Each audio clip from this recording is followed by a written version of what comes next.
අයිබෝන් ඔබ සියලු දෙනාටම අදත් සුපුරුදු පරිදි තුලාව දේශපාලන සංවාදයේ සමගිනී ඔබ කිසිරින්නේ. ඔබ දන්නවා අපි පහුගිය දින කීපය තුලම පහුගිය මාස කීපය තුලම තුලාව දේශපාලන සංවාදයේ මෙහෙවුවාම එක දෙයක් එතන නතර වුණා. ඒ තමයි රටේ ආර්ථිකය කියන එක.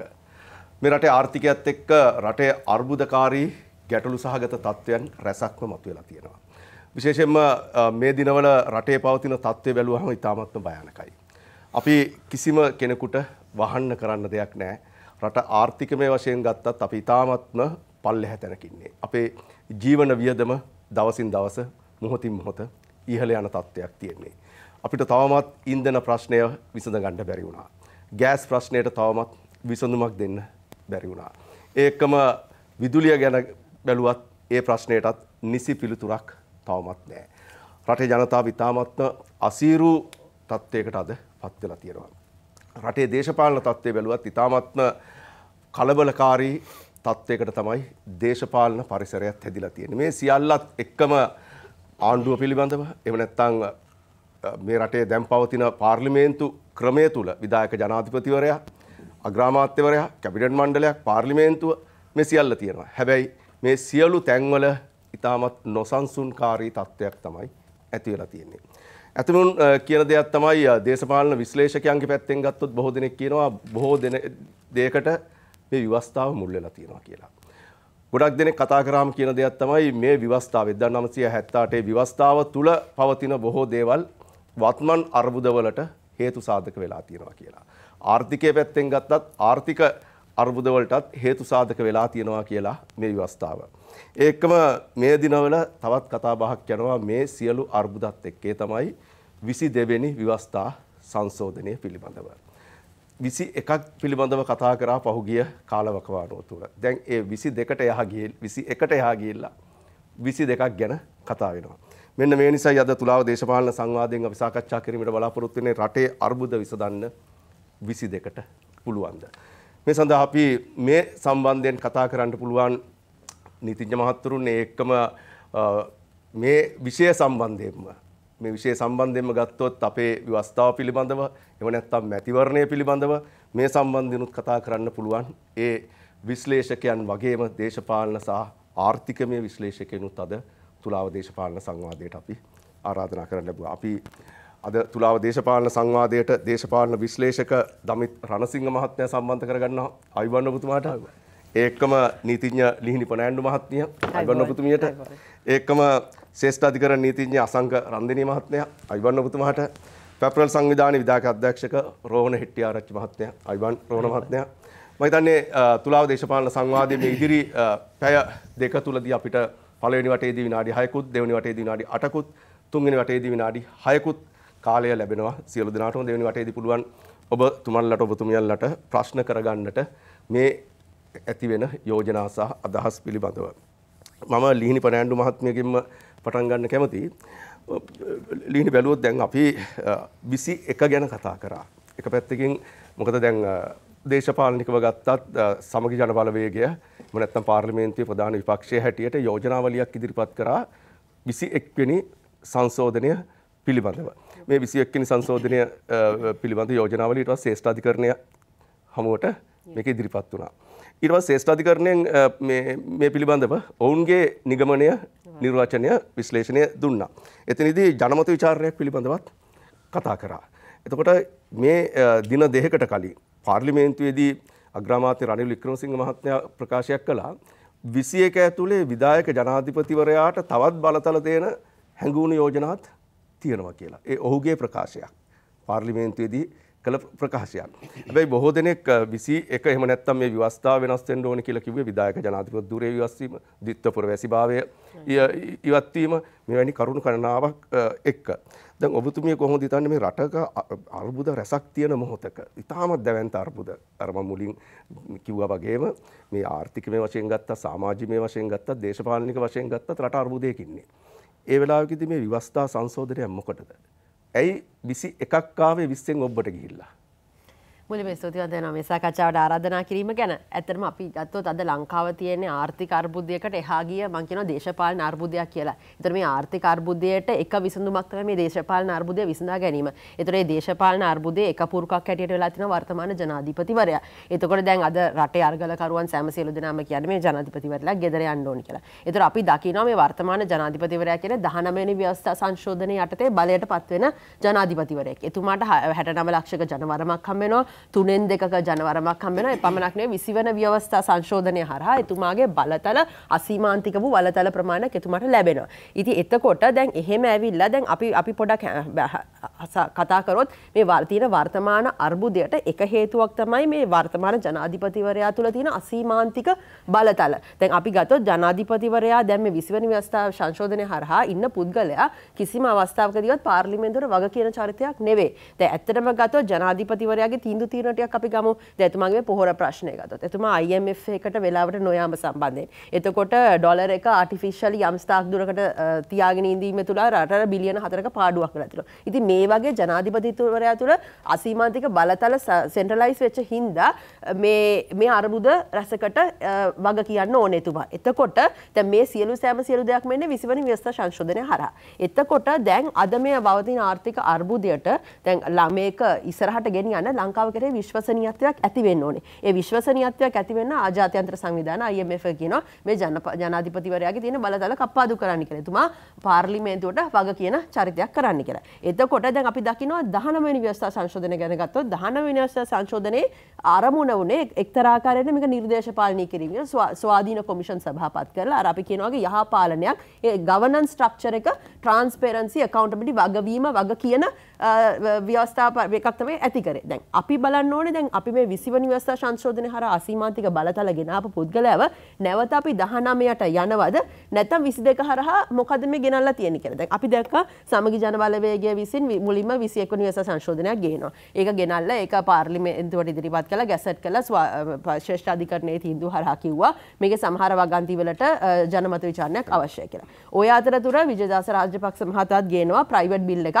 ඒකට ඒක ගෙනල්ලා ඒක ඊට පස්සේ විත්ඩ්‍රෝ කරගන්නවා. එතකොට මොකද එතුමා මිනිස්ටර් ඔෆ් ජස්ටිස් වෙන හින්දා. ඊට පස්සේ 22 වෙනි ව්‍යවස්ථා සංශෝධනයේ පසුගිය ජූනි මාසේ 29 වෙනිදා ගැසට් කරනවා. එතකොට දැන් මේ 22 වෙනි ව්‍යවස්ථා සංශෝධනය හරහා ඇත්තටම බැලුවොත් ඒකේ මම දකින සාධනීය වූ වැරදි ගණනාවක් තියෙනවා. මොකද අපි මේ බලාපොරොත්තු වෙන ස්වාධීන governance structure යහපාලනය මේක හරහා ඇති වෙනවද මේ 22 වෙනි ව්‍යවස්ථා සංශෝධනයේ අර අපි කියන ව්‍යවස්ථාදායක සභාව මේ ව්‍යවස්ථාදායක සභාව තමයි මේ independent structures මේ ස්වාධීන කොමිෂන් සභාවන් වල පාරදෘශ්‍යභාවය ඇති කරන්න ඒ අපි කියන මේ වගවීම වගකීම කියන සංකල්පය ඇති කරන්න පළවෙනිව දායකත්වය දෙන්නේ මේ ව්‍යවස්ථාදායක සභාව. ඒතර මේ ව්‍යවස්ථාදායක සභාවේ අපි සංයුතය ගැන ගත්තොත් එතන ඉන්නවා අගමැතිවරයා කතානායකවරයා විපක්ෂ නායකවරයා සහ මේ සෑම සියලු දෙනාගේම නියෝජිතයෝ වෙනවා. එතන මේ පත් කරන නියෝජිතයෝ ඒ නියෝජිතයන්ව අවසානයේදී පාර්ලිමේන්තුවේ අනුමැතිය ලබා ගන්න ඕනේ. එතකොට මෙතන මේ පත්වෙන නියෝජිතයෝ ස්වාධීන නියෝජිතයෝ බවට වෙන්නේ නැහැ. අවසානයේදී ඒ 10 දෙනාගෙන් 7 දෙනෙක්ම අවසානයේදී මේ පවතින ආණ්ඩුවේම ගැත්තන් බවට පත් වෙනවා. ඒතර එවැනි වපසරයක් ඇති වුණාම කොහොමද මේ ව්‍යවස්ථාදායක සභාව කොහොමද ස්වාධීන ආයතනයක් වෙන්නේ? ඒතර මේ ව්‍යවස්ථාදායක සභාව තමයි අර ස්වාධීන කොමිෂන් සභාව පිටවන්නේ. ඒතර ස්වාධීන කොමිෂන් සභාව එතනේ තියෙනවා විගණන කොමිසම, මැතිවරණ කොමිසම, අල්ලාසා දූෂණ කොමිසම, මානව හිමිකම් කොමිසම සහ ලංකාවේ කියන්නේ ශ්‍රේෂ්ඨ අධිකරණයේ විනිසුරුතුමා පත් කිරීම ඉඳන් ඔඩිටර් ජෙනරල් පත් කිරීම, පාර්ලිමේන්තුවේ ජෙනරල් සෙක්‍රටරි පත් කිරීම මේ සෑම සියලු දේම වෙන්නේ මේ ව්‍යවස්ථාදායක සභාව හරහා. එතකොට මේ වලට පුද්ගලයන් පත් වෙන්නේ මෙන්න මේ කොමිසම සරහා. ඒතර මේ කොමිසම පක්ෂග්‍රාහී කොමිසමක් බවට පත්වෙන සංස්කෘතිය මේකක් කරා කොහොමද අර වගකීම වග කියන පාරදෘශ්‍යභාවය ඇති කරන්නේ. ඉතින් එතකොට කියන්නේ 22න් මේ තත්ත්වය ඇති කරලා තියෙනවා. 22න් මේ තත්ත්වය ඇති කරලා තියෙනවා. ඒක තමයි 22 දැන් 19 වෙනි ව්‍යවස්ථා සංශෝධනය ගත්තොත් 19 වෙනි ව්‍යවස්ථා සංශෝධනයේදී අගමැති සහ විපක්ෂ නායකවරයාගේ ඒ කියන්නේ කන්සෙන්සස් එකෙන් එකඟත්වයෙන් තමයි මේ පුද්ගලයන් පත් කරන්නේ. නමුත් 22 වෙනි ව්‍යවස්ථා සංශෝධනය හරහා ඒක පාර්ලිමේන්තුවේ මේක කොන්ස්ටිටියුෂන් එකේ තියෙන පාර්ලිමේන්තුවෙන් මේ සඳහා අනුමැතිය ලබා ගන්න ඕනේ. ඉතින් එතකොට අවසානයේදී අර 10 දෙනෙක්ගේ ඉන්න කොමිටියෙන් 7 දෙනෙක්ම ආණ්ඩු ගැති පුද්ගලයන් බවට පත් වෙනවා. ඒතර කොහොමද අපි අර වගකීම වග කියන එක සාක්ෂාත් කරන්නේ? ඒතර මේ ව්‍යවස්ථාදායක සභාව කියන එකම මම හිතනවා 22 වෙනි ව්‍යවස්ථා සංශෝධනය හරහා ඒකේ පාරදර්ශීභාවය නැති කරලා තියෙනවා කියලා. අවසානයේදී අපි තේරුම් ගත යුතු දෙයක් තමයි මේ රටක පාලනය පක්ෂ දේශපාලනයක ඉදිරියට ගෙන යන පාලනයක් නෙවෙයි රට ඉදිරියට ගෙන යන පාලනයක්. එතකොට රටේ යහපාලනයක් තියෙනවා නම් නීතිය ක්‍රියාත්මක වෙන ආයතන ස්වාධීනව කටයුතු කරනවා නම් අන්න ඒක තමයි විය යුත්තේ. එතකොට ඊට අමතරව ගිහිල්ලා කියනවා නම් එතකොට ජනාධිපතිවරයා ගත්තොත් ජනාධිපතිවරයාගේ මේ බලතල කප්පාදු කිරීමක් කරන්න ඕනේ. දැන් 19 වෙනි ව්‍යවස්ථා සංශෝධනයේ ජනාධිපතිවරයා පාර්ලිමේන්තුවට වග කියන තැනත් එක්ක. නමුත් මේ 22 වෙනි ව්‍යවස්ථා සංශෝධනයේ හරහා මේ ජනාධිපතිවරයා මේ සතු බලතල මේ කප්පාදු කිරීම බලපවත්වන්නේ මේ වර්තමාන පාර්ලිමේන්තුවට නෙවෙයි ඊළඟ පාර්ලිමේන්තුවට. එතකොට දැන් මේ අරගලකරුවන් කියනවා නම් මේ ජනාධිපතිවරයාගේ තියෙන බලතල කප්පාදු කළා එතුමා වග කියන චරිතයක් වෙන් කරන්න කියලා ඒ දෙත් මේ 22 වෙනි ව්‍යවස්ථා සංශෝධනය හරහා සිද්ධ වෙන්නේ නැහැ. එතකොට දැන් අපි දකිනවා මේ ජනාධිපතිවරයාගේ ස්ව කැමැත්ත හින්දා තමයි මේ ප්‍රශ්න රටේ ඇති වෙලා තියෙන්නේ. එතකොට මේ අපි බලාපොරොත්තු වෙන මේ ආර්ථික විසඳුමට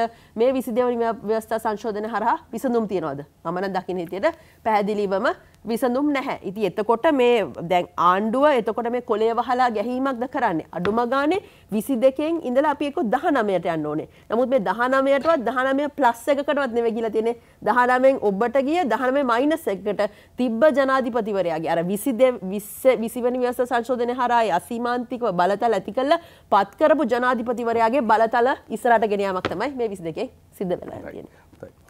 තමිත් රණසිංහ මහත්මයා ඔබතුමා දේශපාලන පැත්තෙන් ගත්තත් සමාජීය පැත්තෙන් ගත්තත් ආර්ථිකය පැත්තෙන් ගත්තත් විශ්ලේෂණයේ යෙදෙනවා නිරන්තරයෙන්. අර කිව්වොත් හැම වෙලාවෙම අප්ඩේට් වෙනවා මොකද වෙන්නේ කියන එක. දැන් මේ වෙනකොට රටේ විශාලම ප්‍රශ්නේ ආර්ථික ප්‍රශ්නය. ඒක තමයි උග්‍රව බලපාන්නේ. සමාජීය වශයෙන් ඒකත් අර ඇති වෙලා තියෙන ප්‍රශ්න රැසක්ම ඇති වෙලා තියෙනවා. ව්‍යවස්ථාවෙත් ගැටලුවක් තියෙනවා. මේ ව්‍යවස්ථාවේ ගැටලු විසඳගත්තොත් මේ ගොඩක් දේවල් වලට විසඳුම් ලැබෙනවා කියලාත් කියනවා. ඔබතුමා කොහොමද දකින්නේ මේ පවතින ආර්ථික තත්ත්වය? ඒ කියන්නේ පවතින ආර්ථික තත්ත්වය සහ මේ දේශපාලනය මේ දෙක එකට ගැට ගැහිලා තියෙනවා. මේ ආර්ථික ප්‍රශ්න විසඳ ගන්න මෙවැනි ව්‍යවස්ථාමය සංශෝධනයකින් එහෙම නැත්නම් අලුත් ව්‍යවස්ථාවකින් හරි කුමන හොදයකින් හැකියාවක් තිබෙනවද? බොහොම ස්තුතියි සුධර්මන් මේ අවස්ථාව ලබා දුන්නට. දැන් මම මේක දකින්නේ වෙනස් කෝණයකින්. මොකද දැන් අපි මේ රටේ මුලින්ම ඇතුනේ ආර්ථික අර්බුදයක්. එතකොට මිනිස්සු මුලින්ම පාරට බැස්සේ මේ රටට අවශ්‍ය ආර්ථික විසඳුම් වලට පිළිතුරු ඉල්ලලා. මොකද තෙල් ප්‍රශ්නේ මුලින්ම පාරට බැස්සේ පැය 13ක් කරන්ට් කැපුව දවසින්ද එදා ඉඳන් මේ ප්‍රශ්නය ආවේ මේ රටේ පවතින ආර්ථික අර්බුදයත් එක්ක. එය පස්සේ සමාජීය ප්‍රශ්නයක් දේශපාලනික මට්ටමට ඒක ව්‍යාප්ත වුණා. නමුත් මම කියන්නේ දැන් අපි මේක රට ගැන සම්බන්ධයෙන් බලනකොට අපි මෙහිදී දේශපාලන වශයෙන් ඒ ව්‍යවස්ථා සංශෝධනයට කලින් අපි මේ රටේ වර්තමාන තත්ත්වය ඇතිවුණු තත්ත්වය ගැන අපි මූලය වුණේ ආර්ථික අර්බුදය. මම කියන්නේ මේ ආර්ථික අර්බුදයටයි අපි මුලින්ම අවධානය යොමු කරන්න ඕන. මොකද ආර්ථික අර්බුදය විසඳුව පසු අපිට අනිත් දේවල් හිතන්න පුළුවන්. මොකද අපි දැන් මම මෙහෙම කියන්නම් ව්‍යවස්ථා සංශෝධනය ගැන. මේ ව්‍යවස්ථාව අපි හදලා අපි විවිධ සැරින් සැරේ අපි කරන්නේ පැලස්තර දදා සංශෝධන දදා ඉදිරියට යන එක. නමුත් අපි ඊට වැඩිය එහාට ගිහිල්ලා මේක සම්පූර්ණම නව ව්‍යවස්ථාවක් කරා වුණත් අපිට යන්න පුළුවන් නම් ඒක තමයි මේ වෙලාවේ ඕන. හැබැයි ඊට කලින් අපි හිතන්න ඕන මේ රටේ පවතින ඩොලර් ගැටලුවට අපි මොකන්ද කරන්න කියලා. මොකද මේ ඩොලර් ප්‍රශ්නය දවසින් දවස කියන්නේ මේ ඊයේ පෙරේදා ආපු ප්‍රශ්නයක් නෙවෙයි අවුරුදු ගානක තියුණු ප්‍රශ්නයක්. එතකොට අපි මේක අපි සංඛ්‍යාත්මක බැලුවොත් සාමාන්‍යයෙන් 2018 වෙනකොට අපි ආනයන ඩොලර් බිලියන 20ක් අපි ආනයනය කරනකොට හැබැයි අපි අපනයනය කරන්නේ ඩොලර් බිලියන 12යි. එතකොට සාමාන්‍යයෙන් ඩොලර් බිලියන 8ක විතර ගැප් එකක් තිබුණා. හැබැයි ඒ ගැප් එක අපි කවර් කරගත්තේ සංචාරක ව්‍යාපාරයෙන් ඩොලර් බිලියන 4ක් විතර 2018 දී හම්බුණා. ඊට පස්සේ විදේශ ශ්‍රමිකයන්ගේ පේෂණ වලින්.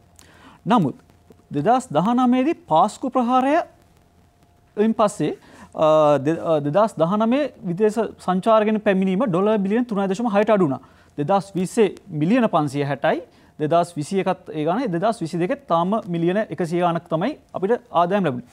එතකොට අපි ඩොලර් බිලියන 20ක් අපි ආනයනය කරනකොට නමුත් අපිට ලැබෙන්නේ ඩොලර් බිලියන 10ක් වගේ ප්‍රමාණයක්. එතකොට 2022 පොඩ්ඩක් වෙනස් වුණා. ඒක ඩොලර් බිලියන 12කට වගේ ගියා. නමුත් ඒකත් එක්ක ප්‍රේක්ෂකයන්ගේ ශ්‍රමිකයන්ගේ ලැබෙන ප්‍රේෂණ. නමුත් අපි මේ ශ්‍රමිකයන්ගේ ලැබෙන ප්‍රේෂණ අපි හරියට ඇනලයිස් කළා. අපි බැලුවා නම් ඇයි මේ අපි මොකන්ද අපි ප්‍රේක්ෂකයන්ගේ ප්‍රේෂණ විදිහට අපි ඔබතුමා කියන්නේ මේ විදේශ ශ්‍රමිකයන්ගෙන් ලැබෙන ප්‍රේෂණ. එතකොට අපි මෙතෙක්කල් අපි විදේශගත කරේ නුපුහුණු ශ්‍රමිකයන්. අපි කවදාකවත් ස්කිල් ලේබර්ස්ලා අපි රට යවලා ඒ ලැබෙන මුදල් අපි රටට ගෙන්න ක්‍රමවේදයක් ඇත්තටම තිබුණා. යම්කිසි අඩු වැඩි වශයෙන් සාර්ථක ක්‍රමයක් නෙවෙයි. ඒකින්ද මම කියන්නේ අපි මුලින්ම අපි අවධානය යොමු කරන්න ඕන මේ රටට ඩොලර් ලැබෙන ක්‍රියාමාර්ග. මොකද අපි මෙහෙම දෙයක් තියෙනවා. දැන් යම්කිසි රටක අස්ථාවරභාවයක් තියෙනවා නම් ඒ රටේ යම් දේශපාලනික ස්ථාවරභාවයක් නැහැ කියලා පේනවා නම් ඒ රට තුල අර්බුද තියෙනවා නම් විදේශ ආයෝජකයන් රටකට එයිද?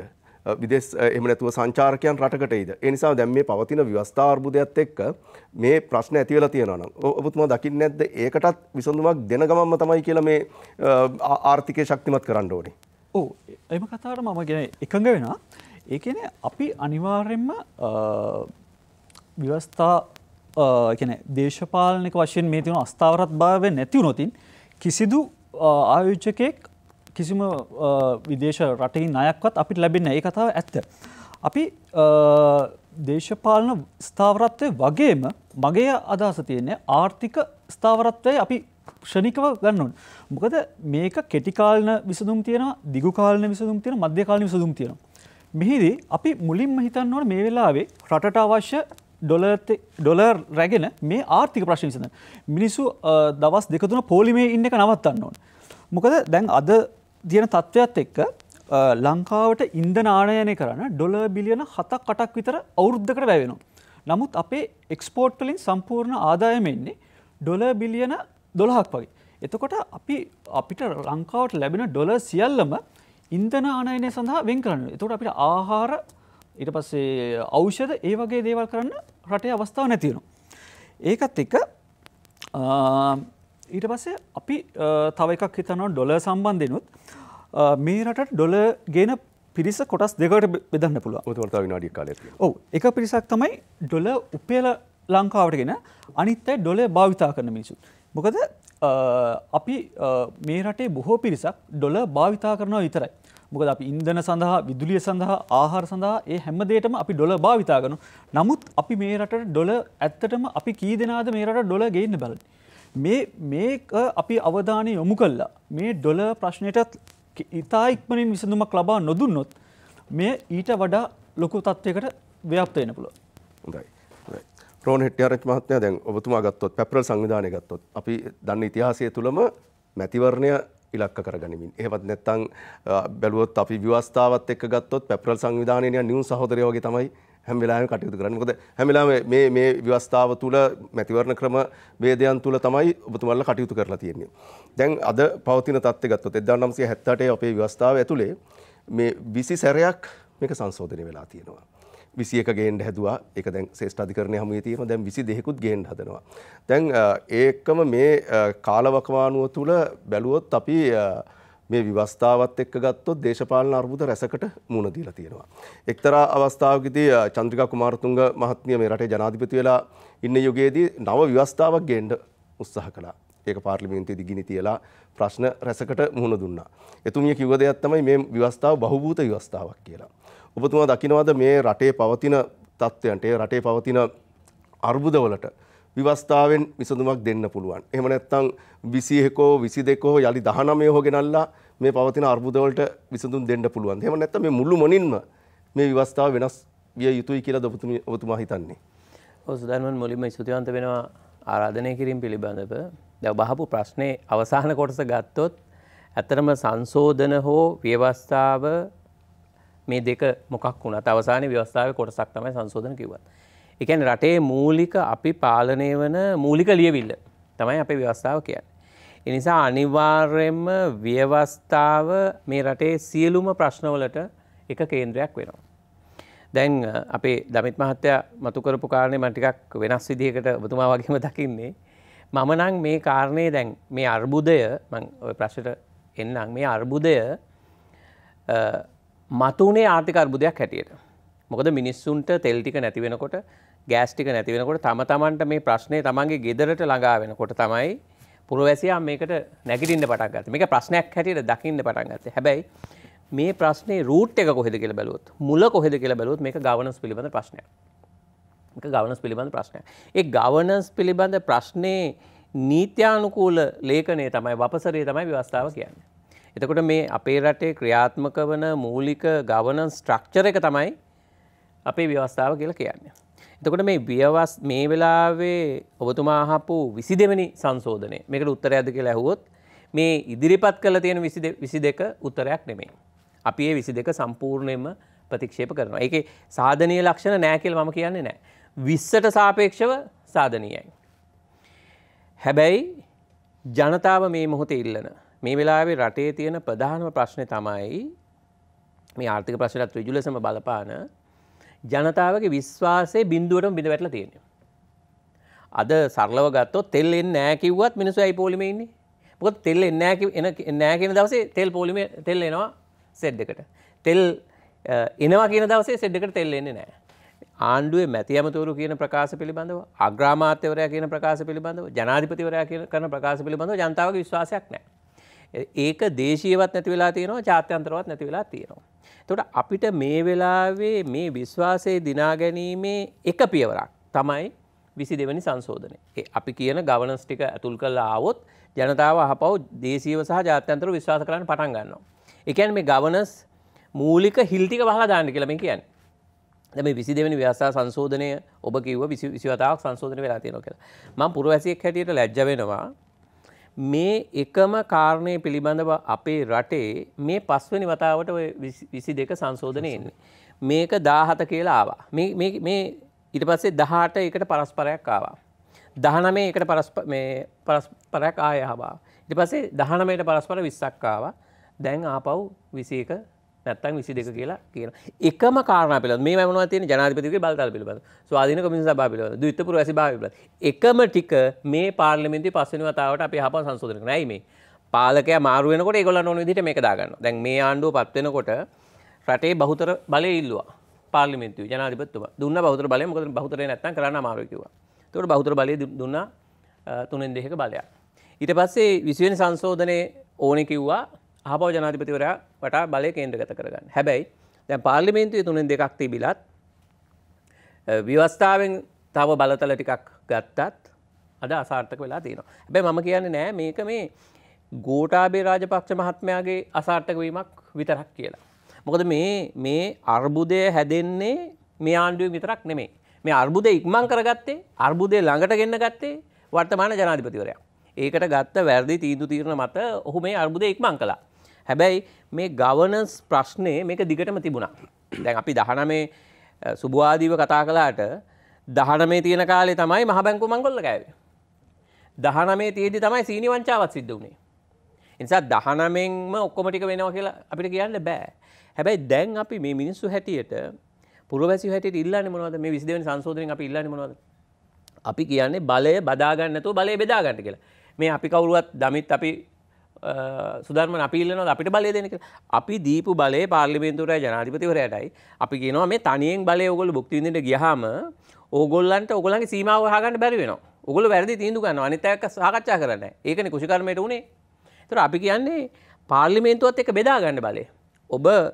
ඔබට තියෙන බලය වගවීමට යටත් කරන්න. අපි කියන්නේ බලය බෙදාගෙන පාලනය කරන්න. බදා ගන්න එපා කියලා. වෙන මොනවද අපි කියන්නේ? රොඩෝනවත් ඒක 19න් සිද්ධ වුණාද? ඔබතුමා හිතන විදිහට 19න් එක යථාර්ථයක් වුණාද? 19න් ආරම්භයක් දීලා තියෙනවා. අපි ඇත්තටම අපේ දැන් මේ සියලු කණ්ඩායම් එකතු කරලා අපි collective for reforms කියලා කණ්ඩායමක්. ඒකේ වෘත්තීයවේදීන්, සිවිල් සංවිධාන, ආගමික නායකයෝ, වෘත්තීය සමිති මේ ගොඩක් එකතු වෙලා. අපි කාරණා 11ක් ඉදිරිපත් කරලා තියෙනවා මේ 22 වෙනි සංශෝධනයට ඇතුළත් කරන්න කියලා. 19 අවම වශයෙන් හොඳයි. හැබැයි 19 ආරම්භයක් විතරයි. 19 මං කිව්වේ 19 තියෙද්දිත් හොරා කෑම සිද්ධ වුණා. දැන් අපි ඉල්ලන්නේ මේ හොරා කන්න තියෙන හිල් ටික වහන්න කියලා. මන්ත්‍රීවරුන්ට මේකට ඡන්ද දෙන්න බැරි ඇයි? අපි කියන්නේ law and order එක ගේන්න කියලා. මන්ත්‍රීවරුන්ට ඇයි ඡන්ද දෙන්න බැරි? අපි කියන්නේ මේ රාජ්‍ය සම්පත්තික හොඳට කළමනාකරණය කරන්න පුළුවන් ස්ට්‍රක්චර් එකක් හදන්න. දැන් මේක ඇත්තටම පුජ්‍යල පිළිබඳ ප්‍රශ්නකුත්. දැන් ලෝකේ වෙනත් රටවල් තියෙනවා. දැන් බ්‍රිතාන්‍යයේ මේ වෙනකොට යම් යම් ප්‍රශ්න මතුවලා තියෙන්න පුළුවන්. හැබැයි අලිඛිත ව්‍යවස්ථාවක් ඇතුලේ යන්නේ දියුණු දේශපාලන සංස්කෘතියක් තියෙනවා. ඉතින් අද ප්‍රශ්නේ තියෙන්නේ අපේ රටේ මේ ජනාධිපතිවරයා හෝ ව්‍යවස්ථාව පිළිබඳ විතරක් ප්‍රශ්නයක්ම නෙමෙයි. අපේ සමස්ත දේශපාලන සංස්කෘතියම බිඳ වැටලා තියෙන්නේ. අපේ සියලු සංස්ථා බිඳ වැටලා තියෙන්නේ. ඒ බිඳ වැටලා තියෙන එක ඇතුලේ අපි එක කොටසක් අරන් කතා කරනවා මේක හැදුවොත් අපිට මේ ප්‍රශ්න වලට උත්තර හම්බ වෙනවද කියලා. හැබැයි එහෙම මේ රටේ මේ ප්‍රශ්නේ විසඳන්න බෑ. හැබැයි 22 අපි හිතන විදිහට ගොඩ නැගුවොත් මහජන අභිලාෂයන් ඇතුළත් කරලා ඒකේ මේ ගවර්නන්ස් ස්ට්‍රක්චර් එක හැදුවොත් දේශීයව සහ ජාත්‍යන්තර විශ්වාසය ගොඩනගෙන්න පුළුවන්. එතකොට අර පිටරට තියෙන සල්ලි මෙහෙට ගලන් එන්න පුළුවන්. එතකොට ව්‍යාපාරිකෝ මෙහි ආයෝජනේ පටන් ගන්න පුළුවන්. මේකට දේශපාලන ස්ථාවර භාවය ඇති කරගත්තේ නැත්නම් අපිට ආර්ථිකය හදන්න බෑ. හොඳයි. අසංක රන්දිනී මහත්මයා ඔබතුමා ශ්‍රේෂ්ඨ අධිකරණ නීතිඥයෙක් වගේම මේ පවතින දේශපාලනය තුළ අද වත්මන් දේශපාලනය කියවන කෙනෙක් හැටියට දැන් අපි එක් කාලෙක ඉගෙන ගන්නකොට කිව්ව දෙයක් තමයි 1972 ජනරාජ්‍ය ව්‍යවස්ථාව තමයි හොඳම ව්‍යවස්ථාව කියලා. ඊට පස්සේ ජේ.ආර්. ජයවර්ධන මහත්මයා මේ රටේ බලයටපත් වෙලා 1978 ව්‍යවස්ථාවක් කියනවා. ඒ ව්‍යවස්ථාව තුළ විධායක ජනාධිපති ධුරය තියෙනවා. ඒ ව්‍යවස්ථාවත් ඇතුළේම තියෙනවා විවෘත ආර්ථික ක්‍රමයට අවශ්‍ය කරන අංගෝපාංග සියල්ලම. එදා ඉඳලා අද වෙනකන් දැන් රෝණ මහත්මයා කිව්වා වගේම 20 වතාවක් එකම කරුණක් එක්ක ගැට ගැහිලා මේ ව්‍යවස්ථාව සංශෝධනය කරන්න උත්සාහ කරනවා. මෙතන ප්‍රධාන මූලික බීජයක් වෙලා තියෙන්නේ විධායක ජනාධිපති ධුරය කියන එක. ඒ කියන්නේ එක් පුද්ගලයෙක් වටා බලය කේන්ද්‍රගත වෙලා තියෙනවා. ඔබතුමා දකින්නේ මේ සියලු ප්‍රශ්න වලට මුල මේ විධායක ජනාධිපති ධුරයද? ස්තුතියි සුදන්මන අවස්ථාව ලබා දුන්නට. මම මේ ප්‍රශ්නේ ටිකක් වෙනස් විදිහට ලඝු කරන්න උත්සාහ කරනවා 1972 ජනරාජ්‍ය ව්‍යවස්ථාවෙන් පස්සේ බිහි වෙච්චි 1978 ආණ්ඩුක්‍රම ව්‍යවස්ථාව වගේම මේ ව්‍යවස්ථාවට ආපු සියලු සංශෝධනයන් මම දකින විදිහට මගේ කියවීම අනුව සියලු සංශෝධනයන් දේශපාලන පක්ෂයක වෙන්න පුළුවන් යම්කිසි පුද්ගලයෙකුක වෙන්න පුළුවන් පුද්ගලික න්‍යාය පත්‍ර මත තමයි නිර්මාණය වෙලා තියෙන්නේ. අපි දන්නවා මේ විධායක ජනාධිපති ක්‍රමය නිර්මාණය කිරීම සම්බන්ධව ජේ.ආර්. ජයවර්ධන මහත්තයා 1950 ගණන් වල දේශපාලනයට එන කාලෙත් කතා කරනවා. ලංකාවේ ආණ්ඩුක්‍රම ව්‍යවස්ථාව නිර්මාණය වෙන්න ඕන ප්‍රංශය ආකෘතියට ගැලපෙන ආණ්ඩුක්‍රම ව්‍යවස්ථාවක් හැටියට කියලා. හැබැයි මම මෙතනදී මේ ආණ්ඩුක්‍රම ව්‍යවස්ථාව සම්බන්ධව සංශෝධන ගෙනීම සම්බන්ධව දකින්නේ මෙහෙම දෙයක්. දැන් ලෝකේ රාජ්‍ය පාලනයන් සම්බන්ධව පිළිගත් ව්‍යවස්ථාමය ක්‍රමවේදයන් තියෙනවා. අපි දකිනවා බ්‍රිතාන්‍ය ගත්තොත් ක්‍රියාත්මක වෙන්නේ පාර්ලිමේන්තු කැබිනට් ආණ්ඩුක්‍රමයක්. එතකොට ප්‍රංශ ගත්තොත් ක්‍රියාත්මක වෙන්නේ ජනාධිපති කැබිනට් ආණ්ඩුක්‍රමයක්. මේ විදිහට විවිධ ආකාරයේ මොඩල් තියෙනවා. නැත්නම් ක්‍රමවේදාත්මක ආණ්ඩුක්‍රම ව්‍යවස්ථාවට අනන්‍ය ලක්ෂණ සහිත ආණ්ඩුක්‍රම ව්‍යවස්ථා තියෙනවා. ඒකට ලංකාවේ මේ නිර්මාණය කරලා තියෙන ආණ්ඩුක්‍රම ව්‍යවස්ථාව මොකක්ද? මේක ජනාධිපති කැබිනට් ආණ්ඩුක්‍රම ව්‍යවස්ථාව. එතකොට ජනාධිපති කැබිනට් ආණ්ඩුක්‍රම ව්‍යවස්ථාවක් කියන එක මේ අපි මේක එකපාරට ගෙනහලා ලංකාවට දාගත්තට ලෝකේ මේ ආණ්ඩුක්‍රම ව්‍යවස්ථා ක්‍රමවේදයන් කාලීනව පරිණාමය වෙච්ච ඒවා. දැන් පාර්ලිමේන්තු කැබිනට් ආණ්ඩුක්‍රමය කියන එක 1600 ගණන් වල බ්‍රිතාන්‍ය පුරවැසිය අතර පරිණාමය වෙච්ච ආණ්ඩුක්‍රම ව්‍යවස්ථාව. 1972 වෙනකල් අපේ රාජ්‍ය නායකයා කවුද? කාලයක් 1815 වෙනකල් රජෙක් ඊට පස්සේ අපේ රාජ්‍ය නායකයා කවුද? බ්‍රිතාන්‍ය රජින. අපි රජෙක් යට තින්දලා තියෙන්නේ. එකපාරට අපි අවුරුදු 50ක් 60ක් ඇතුලේ අපි ප්‍රජාතන්ත්‍රවාදයේ ඉහළ ගුණ ලක්ෂණ හොයනවා අපේ සමාජය ඇතුලේ. අන්න ඒකත් සමහර වෙලාවට මේ කාරණාව සහ අපිට මේක අනන්‍යව කියවා ගැනීමේදී ප්‍රශ්නයක් වෙන්න පුළුවන්. මම මේ අපෝම මාතෘකාවට එනවා. 22 වෙනි සංශෝධනයට පුළුවන්කම තියෙනවද මේ තියෙන ප්‍රශ්න විසඳන්න? මම පොඩ්ඩක් වටේට ගියේ මම මේ ආණ්ඩුක්‍රම ව්‍යවස්ථාව නිර්මාණය වීමේ සිට සංශෝධන සියල්ල මොකක් හරි පුද්ගලික දේශපාලන අවශ්‍යතාවයක් මත හැදුනේ. හැබැයි ඒ හැම සංශෝධනයක්ම තත්කාලීනව දේශපාලනිකව සුජාතයි. අපි දන්නවා 20 වෙනි ආණ්ඩුක්‍රම ව්‍යවස්ථා සංශෝධනය ගේන්නත් මහින්ද රාජපක්ෂ මහත්තයා ජනවරමක් ඉල්ලනවා. ජනවරමක් හම්බ වෙනවා. එතකොට මේ ව්‍යවස්ථා සංශෝධනය සුජාත වෙනවා. 17 වෙනි ආණ්ඩුක්‍රම ව්‍යවස්ථා සංශෝධනයත් එහෙමයි. 19 වෙනි ආණ්ඩුක්‍රම ව්‍යවස්ථා සංශෝධනයත් එහෙමයි. 18 වෙනි ව්‍යවස්ථා සංශෝධනයත් එහෙමයි. හැබැයි මේක ඇතුලේ අවසානාත්මකව වෙලා තියෙන්නේ මොකද්ද?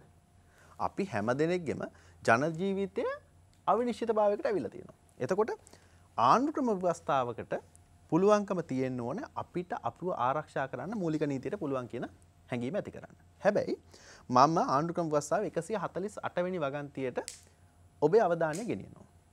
දැන් අපේ රටේ ඇති වෙලා තියෙන්නේ මොකද්ද? ආර්ථික අර්බුදයක්. එතකොට මූල්‍ය පාලනය සම්බන්ධව තමයි මේ ප්‍රශ්නේ නිර්මාණය වෙලා තියෙන්නේ. රාජ්‍ය මූල්‍ය පිළිබඳ සම්පූර්ණ පාලනය පාර්ලිමේන්තුව සතු වන්නේය. ඒක වෙන කාටවත් දෙන්න පුළුවන් බලයක් නෙවෙයි පාර්ලිමේන්තුවට තියෙන්නේ. එතකොට අපි හදිස්සියේ ජනාධිපති කැබිනට් ආණ්ඩුක්‍රම මොඩල් එකක් තියෙන ශ්‍රී ලංකා ප්‍රජාතාන්ත්‍රික සමාජවාදී ජනරජයේ දෙවෙනි ආණ්ඩුක්‍රම ව්‍යවස්ථාව දෙවෙනි ජනරජ ආණ්ඩුක්‍රම ව්‍යවස්ථාවට ජනාධිපති කැබිනට් මොඩල් එක ඇතුළට පාර්ලිමේන්තු කැබිනට් මොඩල් එකේ ලක්ෂණ රිංගුවයි කියලා මේ අර්බුදය විසඳන්න පුළුවන්කමක් ලැබෙන්නේ නැහැ. රෝහණ මහත්මයා කියපු කාරණෙත් එක්ක මම එකඟ වෙනවා මේක සම්බන්ධිත කාරණයක්. එකපාරම අපිට එක කාරණයක් විසඳලා විතරක් මේක විසඳන්න බෑ. හැබැයි අපි ප්‍රශ්නයක් සහ ගැටලුවක් සහ සමාජය තුළ ඔඩුදුවල තියෙන කාරණයක් හඳුනා ගැනීමදී අපි දකිනවා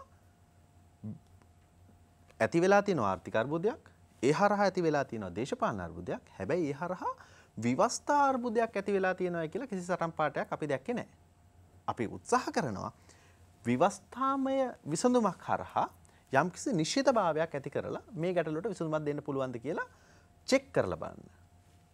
පරීක්ෂා කරලා බලන්න. හැබැයි දැන් අපි අහලා තියෙනවානේ දේශපාලන වශයෙන් රටක් ස්ථාවර වුණොත් තමයි දේශපාලන වශයෙන් රටක් ස්ථාවර වුණොත් තමයි ආර්ථික වශයෙන් රටකට ස්ථාවර වෙන්න පුළුවන් කියලා. දැන් මොකද්ද මේ තිබිච්ච පාලනේ තියෙන පාලනේ 2019 11 වෙනි මාසේ 17 වෙනිදා රටේ මිනිස්සු 69 ලක්ෂයක් ඡන්දෙ දුන්නා ගෝඨාභය රාජපක්ෂ මැතිතුමා ජනාධිපතිතුරයට පත් කරන්න. ඊට පස්සේ අගෝස්තු මාසේ ඊළඟ අවුරුදු 2025 පැතිරිච්ච මැතිවරණයේදී 3න් 2ක බලයක් දුන්නා. ශක්තිමත් පාර්ලිමේන්තුවක්, ශක්තිමත් ජනාධිපතිවරයෙක්. එක පක්ෂයකට බහුතරම පාලන බලයක් දීපු ලංකා ඉතිහාසයේ අවස්ථාව.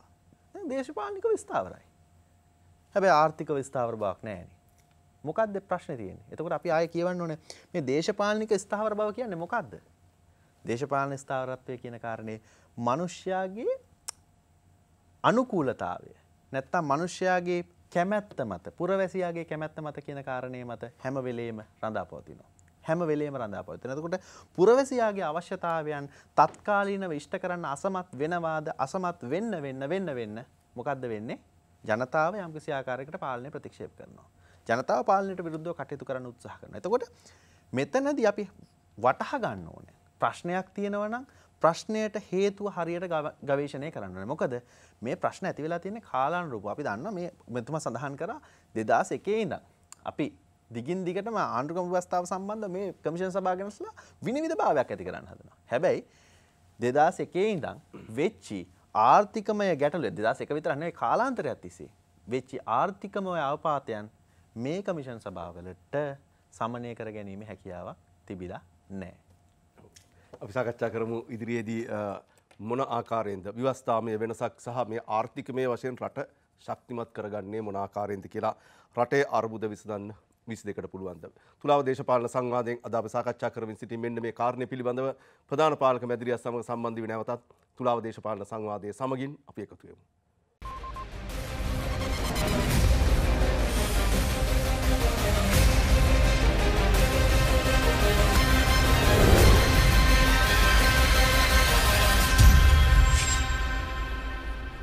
ඔබනවතත් තුලාව දේශපාලන සංවාදයේ සමගින් රටේ අර්බුද විසඳන්න 22කට පුළුවන්ද? 22 වෙනි ව්‍යවස්ථා සංශෝධනයට පුළුවන් වෙයිද රටේ ප්‍රශ්න විසඳන්නට?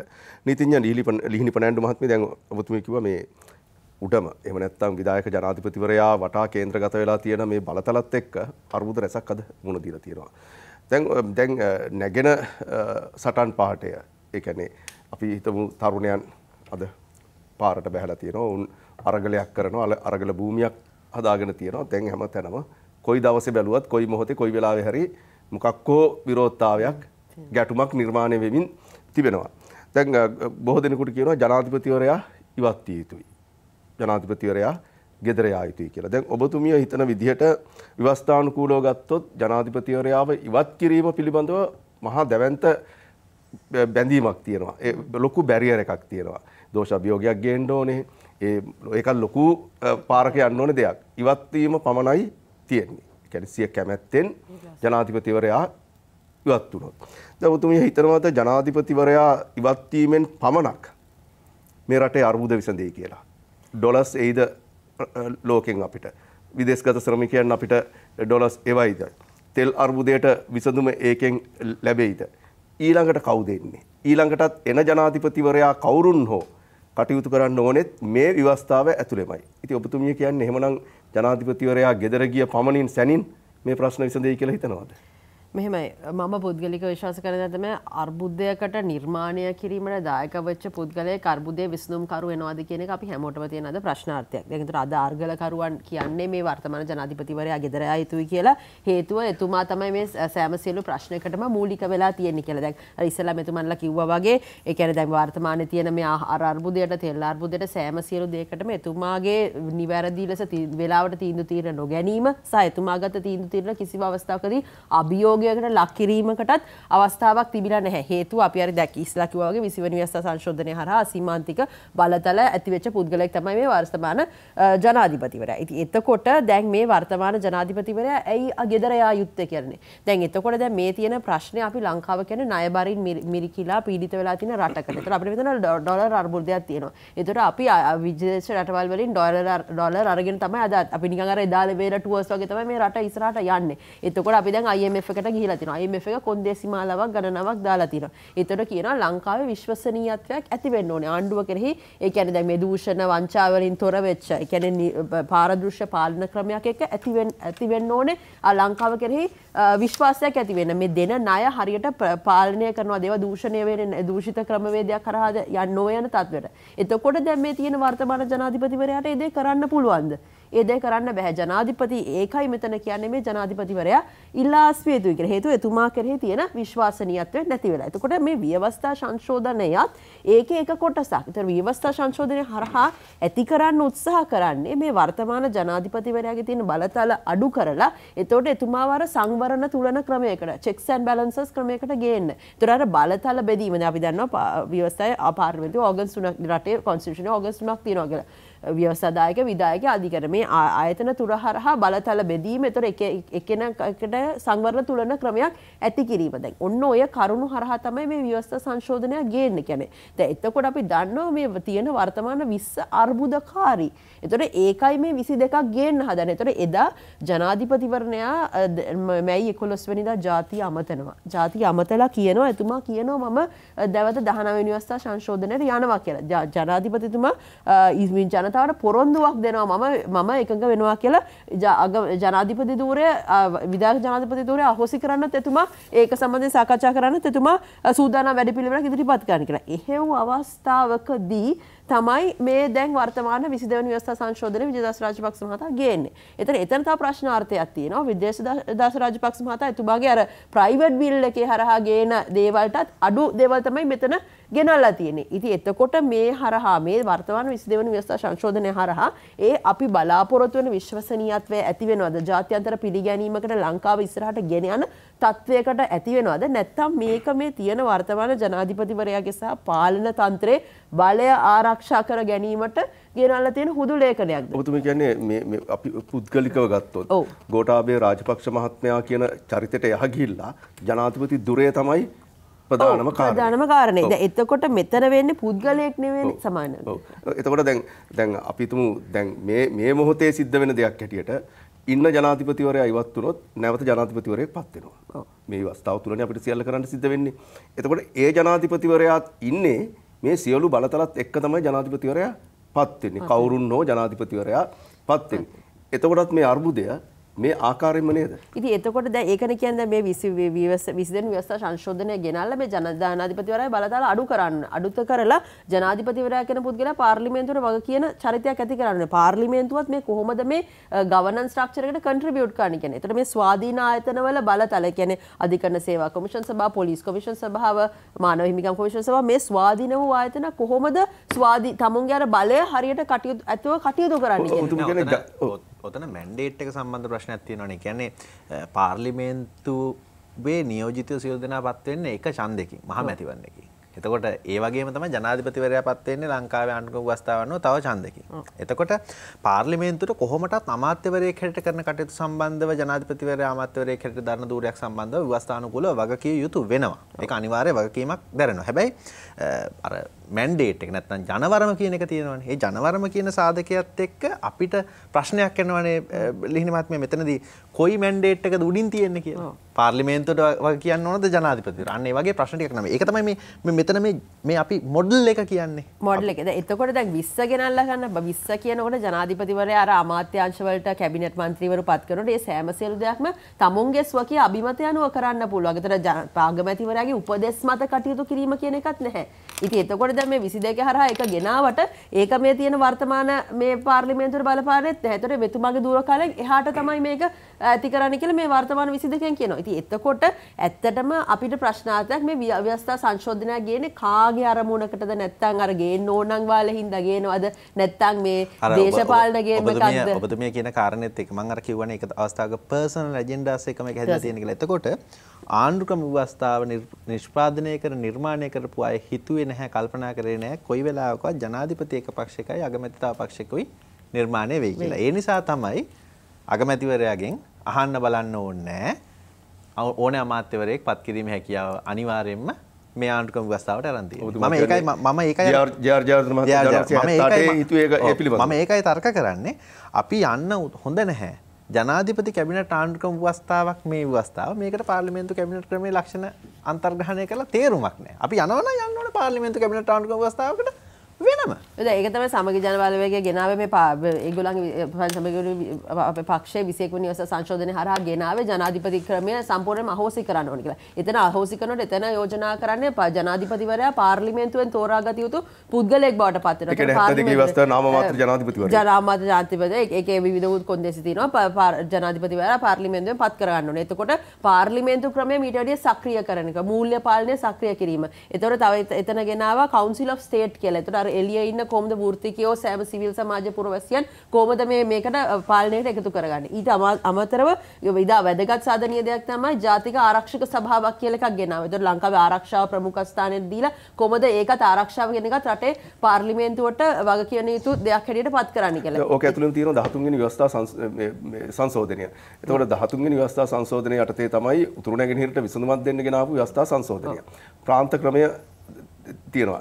දැන් මේක ඇතමුන් කියන දෙයක් තමයි ජනාධිපතිවරයා අවහොසි වුණොත් මේක ආණ්ඩුකාරවරුන් යටතට ගිහිල්ලා ආණ්ඩුකාරවරුන් යටතේ පාලනය වෙන ඒ පළාත් ක්‍රමය තුල පොලිස් බලතල, ඉඩම් බලතල, අනිකුත් බලතල වෙන් කරලා රට කැඩෙන තත්ත්වයකට එන්න පුළුවන් කියලා. මේ පිළිබඳවත් ඇතිමුන් යම් බියක් මතු කරලා තියෙනවා. ඒක මේ අවස්ථාවේදී එතන සාකච්ඡා වුණේ නැහැ. මෙතන 21 වෙනි ව්‍යවස්ථා සංශෝධනය හරහා එතන සම්පූර්ණයෙන්ම අරමුණ වුණේ මේ වර්තමාන ජනාධිපතිවරයාගේ පාර්ලිමේන්තුවේ තියෙන බලතල ටික අඩු කරලා එතුමා කොහොමද පාර්ලිමේන්තුවට වග කියන පුද්ගලයෙක් කරන්නේ ව්‍යවස්ථාදායක විධායකයෙක් කොහොමද අහෝසි කරන්නේ කියන එක. يعني පවතින ආර්ථික අර්බුදයට විසඳුම හැටියට තමයි එතන සාකච්ඡා වුණේ. දැන් එතකොට අපි ඇත්තටම බැලුවොත් මම අර ඉස්සෙල්ලා කියපු කතාවට කියන්න කැමතියි අපි රටක් හැටියට ඉස්සරහට යනවා නම් අපි මේ ක්‍රමවේදයට තමයි මූලිකත්වය දෙන්න ඕනේ. දේශපාලන පක්ෂ සහ පක්ෂවල න්‍යාය පත්‍රයට අනුව නෙවෙයි. දැන් අපේ රටේ මිනිස්සු හිතන්නේ මේ පුද්ගලයෝ මාරු වෙනවා, ඔලු ගෙඩි මාරු වුණාම මේ විසඳුමක් ඇති වෙයි කියලා. එහෙම නෙවෙයි. අපි රටට යහපාලනයක් ඇතුව කොහොමද අපේ මේ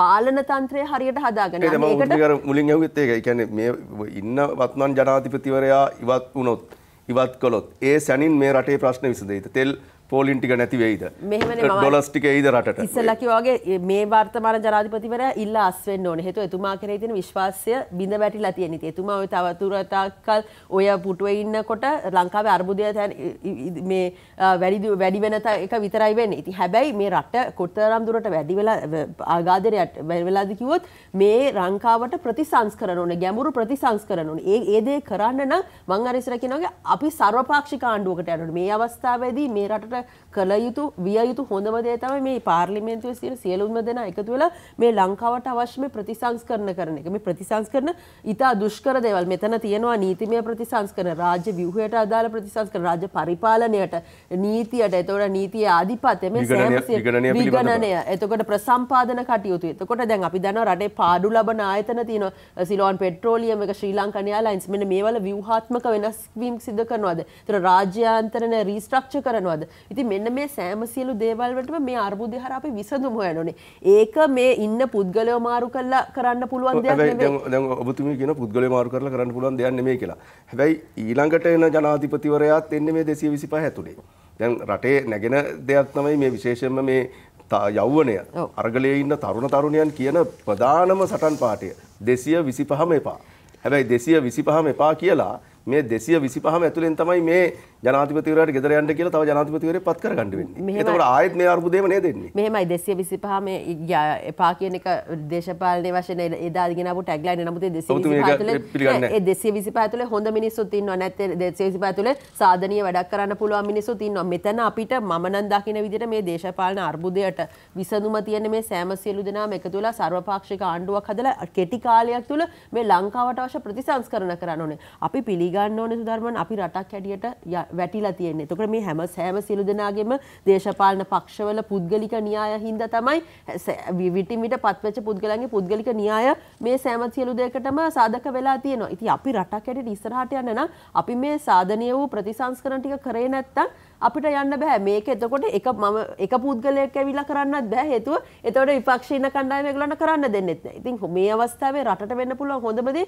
සර්වපාක්ෂික ආණ්ඩුවක් හදන එක හැටියට තමයි මම නම් දකින්නේ. මම මේ ප්‍රශ්නෙට මේ ජනාධිපතිවරයා ගියාම ප්‍රශ්න විසඳනවද කියන එකට මගේ උත්තරේ තමයි ප්‍රශ්න 50%ක් විසඳනවා මේ ජනාධිපතිවරයා ගියාම. මොකද මේ ජනාධිපතිවරයා අසාර්ථක නායකයෙක් කියලා ඔහු විසින් ඔප්පු කරලා තියෙනවා. ඒ වගේම ඔහු විසින් පිළි අරගෙනත් තියෙනවා. Taman ගත්ත තීන්දුව වැරදි කියලා. මේක ගෙදරක් නෙමෙයිනේ. මේක රටක්. මිලියන 22ක ජනතාවගේ නායකයා තමයි ජනාධිපතිවරයා. මොකද ඔක්කොම බලය එතෙන්ට කේන්ද්‍රගත කරලා. ඒ නිසා ප්‍රශ්නෙන් 50%ක් විසඳන්න පුළුවන් ජනාධිපතිවරයා අයින් වුණාම. හැබැයි ඊටු 50 අර ඔබ කියපු එකේ කාරණේ තියෙනවා. මේ ජනාධිපතිවරයා යවලා මේ ව්‍යවස්ථාව ඇතුලේ විපක්ෂයේ කෙනෙක් ඇවිල්ලා අහපව වාඩි වුණත් අපිට ඇෂුරන්ස් එකක් නැහැ. අහපව මේ විදිහටම බලය ආයතා විදිහට පාවිච්චි කරයි. ඒකාධිපතියට ක්‍රියා නොකරයි කියලා අපිට ඇෂුරන්ස් එකක් නැහැ. හොරා කන්න තියෙන හිල් ටික වැහුවේ නැත්තම් අහපව හොරා නොකයි කියලා අපිට විශ්වාසයක් නැහැ.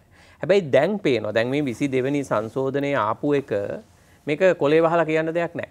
මේක සම්පූර්ණම ජනාධිපතිවරයාගේ අභිමතයේ පරිදි ඔහුගේ අනුදැනුම පිට තමයි මේ 22 වෙනි සංශෝධනයේ එන්නේ. මොකද මේකේ අපි වෙනස් කරන්න කියන කාරණා සියල්ලම අදාළ වෙන්නේ ජනාධිපතිවරයාට. දැන් මේ කියන්නේ ජනාධිපතිවරයාට තියෙන බලතල ටිකක් පාර්ලිමේන්තුවට දෙන්න කියලානේ කියන්නේ. දීලා චෙක් ඇන්ඩ් බැලන්ස් සිස්ටම් එක හදන්න කියලා. එතකොට දැන් මේ තියලා තියෙන්නේ දෙන්න කියපු බලය ටික අහපව ජනාධිපතිවරයා ගාව තියාගෙන තියෙනවා.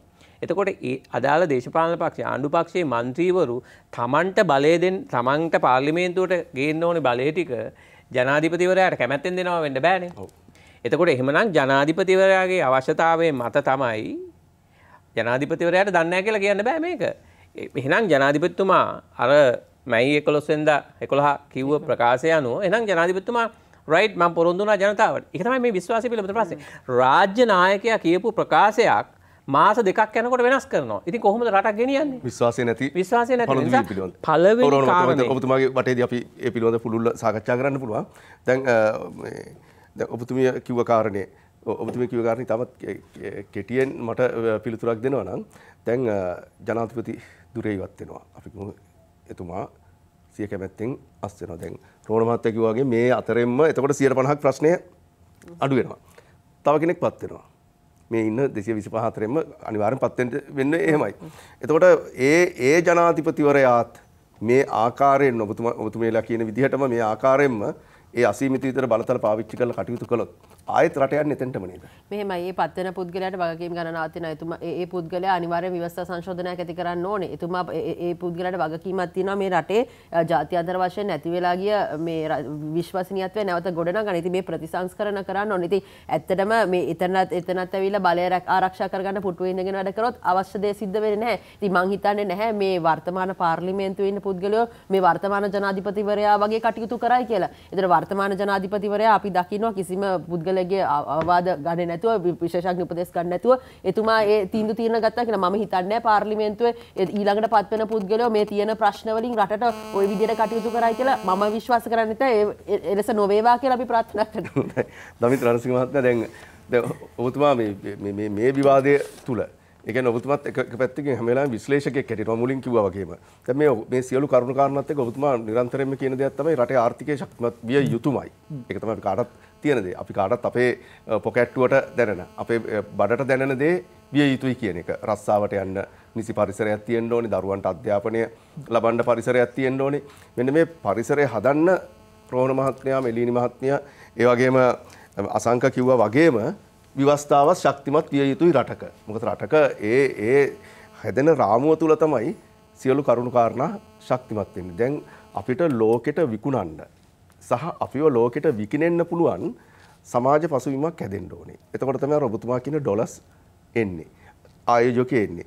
ඔබතුමාට යම් විශ්වාසයක් තියෙනවද මේ රටේ සිද්ධ වෙන කරුණු කාරණාත් එක්ක මේ කතිකාවතත් එක්ක ව්‍යවස්ථාව ශක්තිමත් වුණොත් පාර්ලිමේන්තුව ශක්තිමත් කරගත්තොත් මේ පවතින අර්බුද වලට විසඳුම් ලැබිලා ශනිකවම අපේ රටට ආයෝජකයෝ ගලාගෙන එන තත්ත්වයක්. ජාත්‍යන්තරව අපේ රට දිහා බලලා රටට ආයෝජන එන තත්ත්වයක් ඇති වෙයි කියලා. ඇත්තටම මේ ලිහිණි සහ රෝහණ මහත්තයා කියපු කරුණු වලින් දැන් මම යම්කිසි කරුණු ටිකක් විශේෂ කරලා ගන්නම්. මේකෙදි කියවන එක තමයි එක් කරුණක් තමයි රටේ ණයබර කියන එක. ඊට පස්සේ දූෂණය වංචාව නවතින්න කියනවන එක. ඊට පස්සේ රාජ්‍ය සම්පත් කළමනාකරණය කියන. ඊට පස්සේ තව රාජ්‍ය ආදායම කොහොමද මේන්නේ? අපි මම කියන්නේ පාලකයා අපි දැන් හැමෝම කියන්නේ අවුරුදු 74ක තිබුණු ප්‍රශ්නයක් කියන එක. මේ අවුරුදු 74ක තිබුණු ප්‍රශ්නයක් විවිධ පක්ෂ වලින් විවිධ නායකයන් පත් වුණා.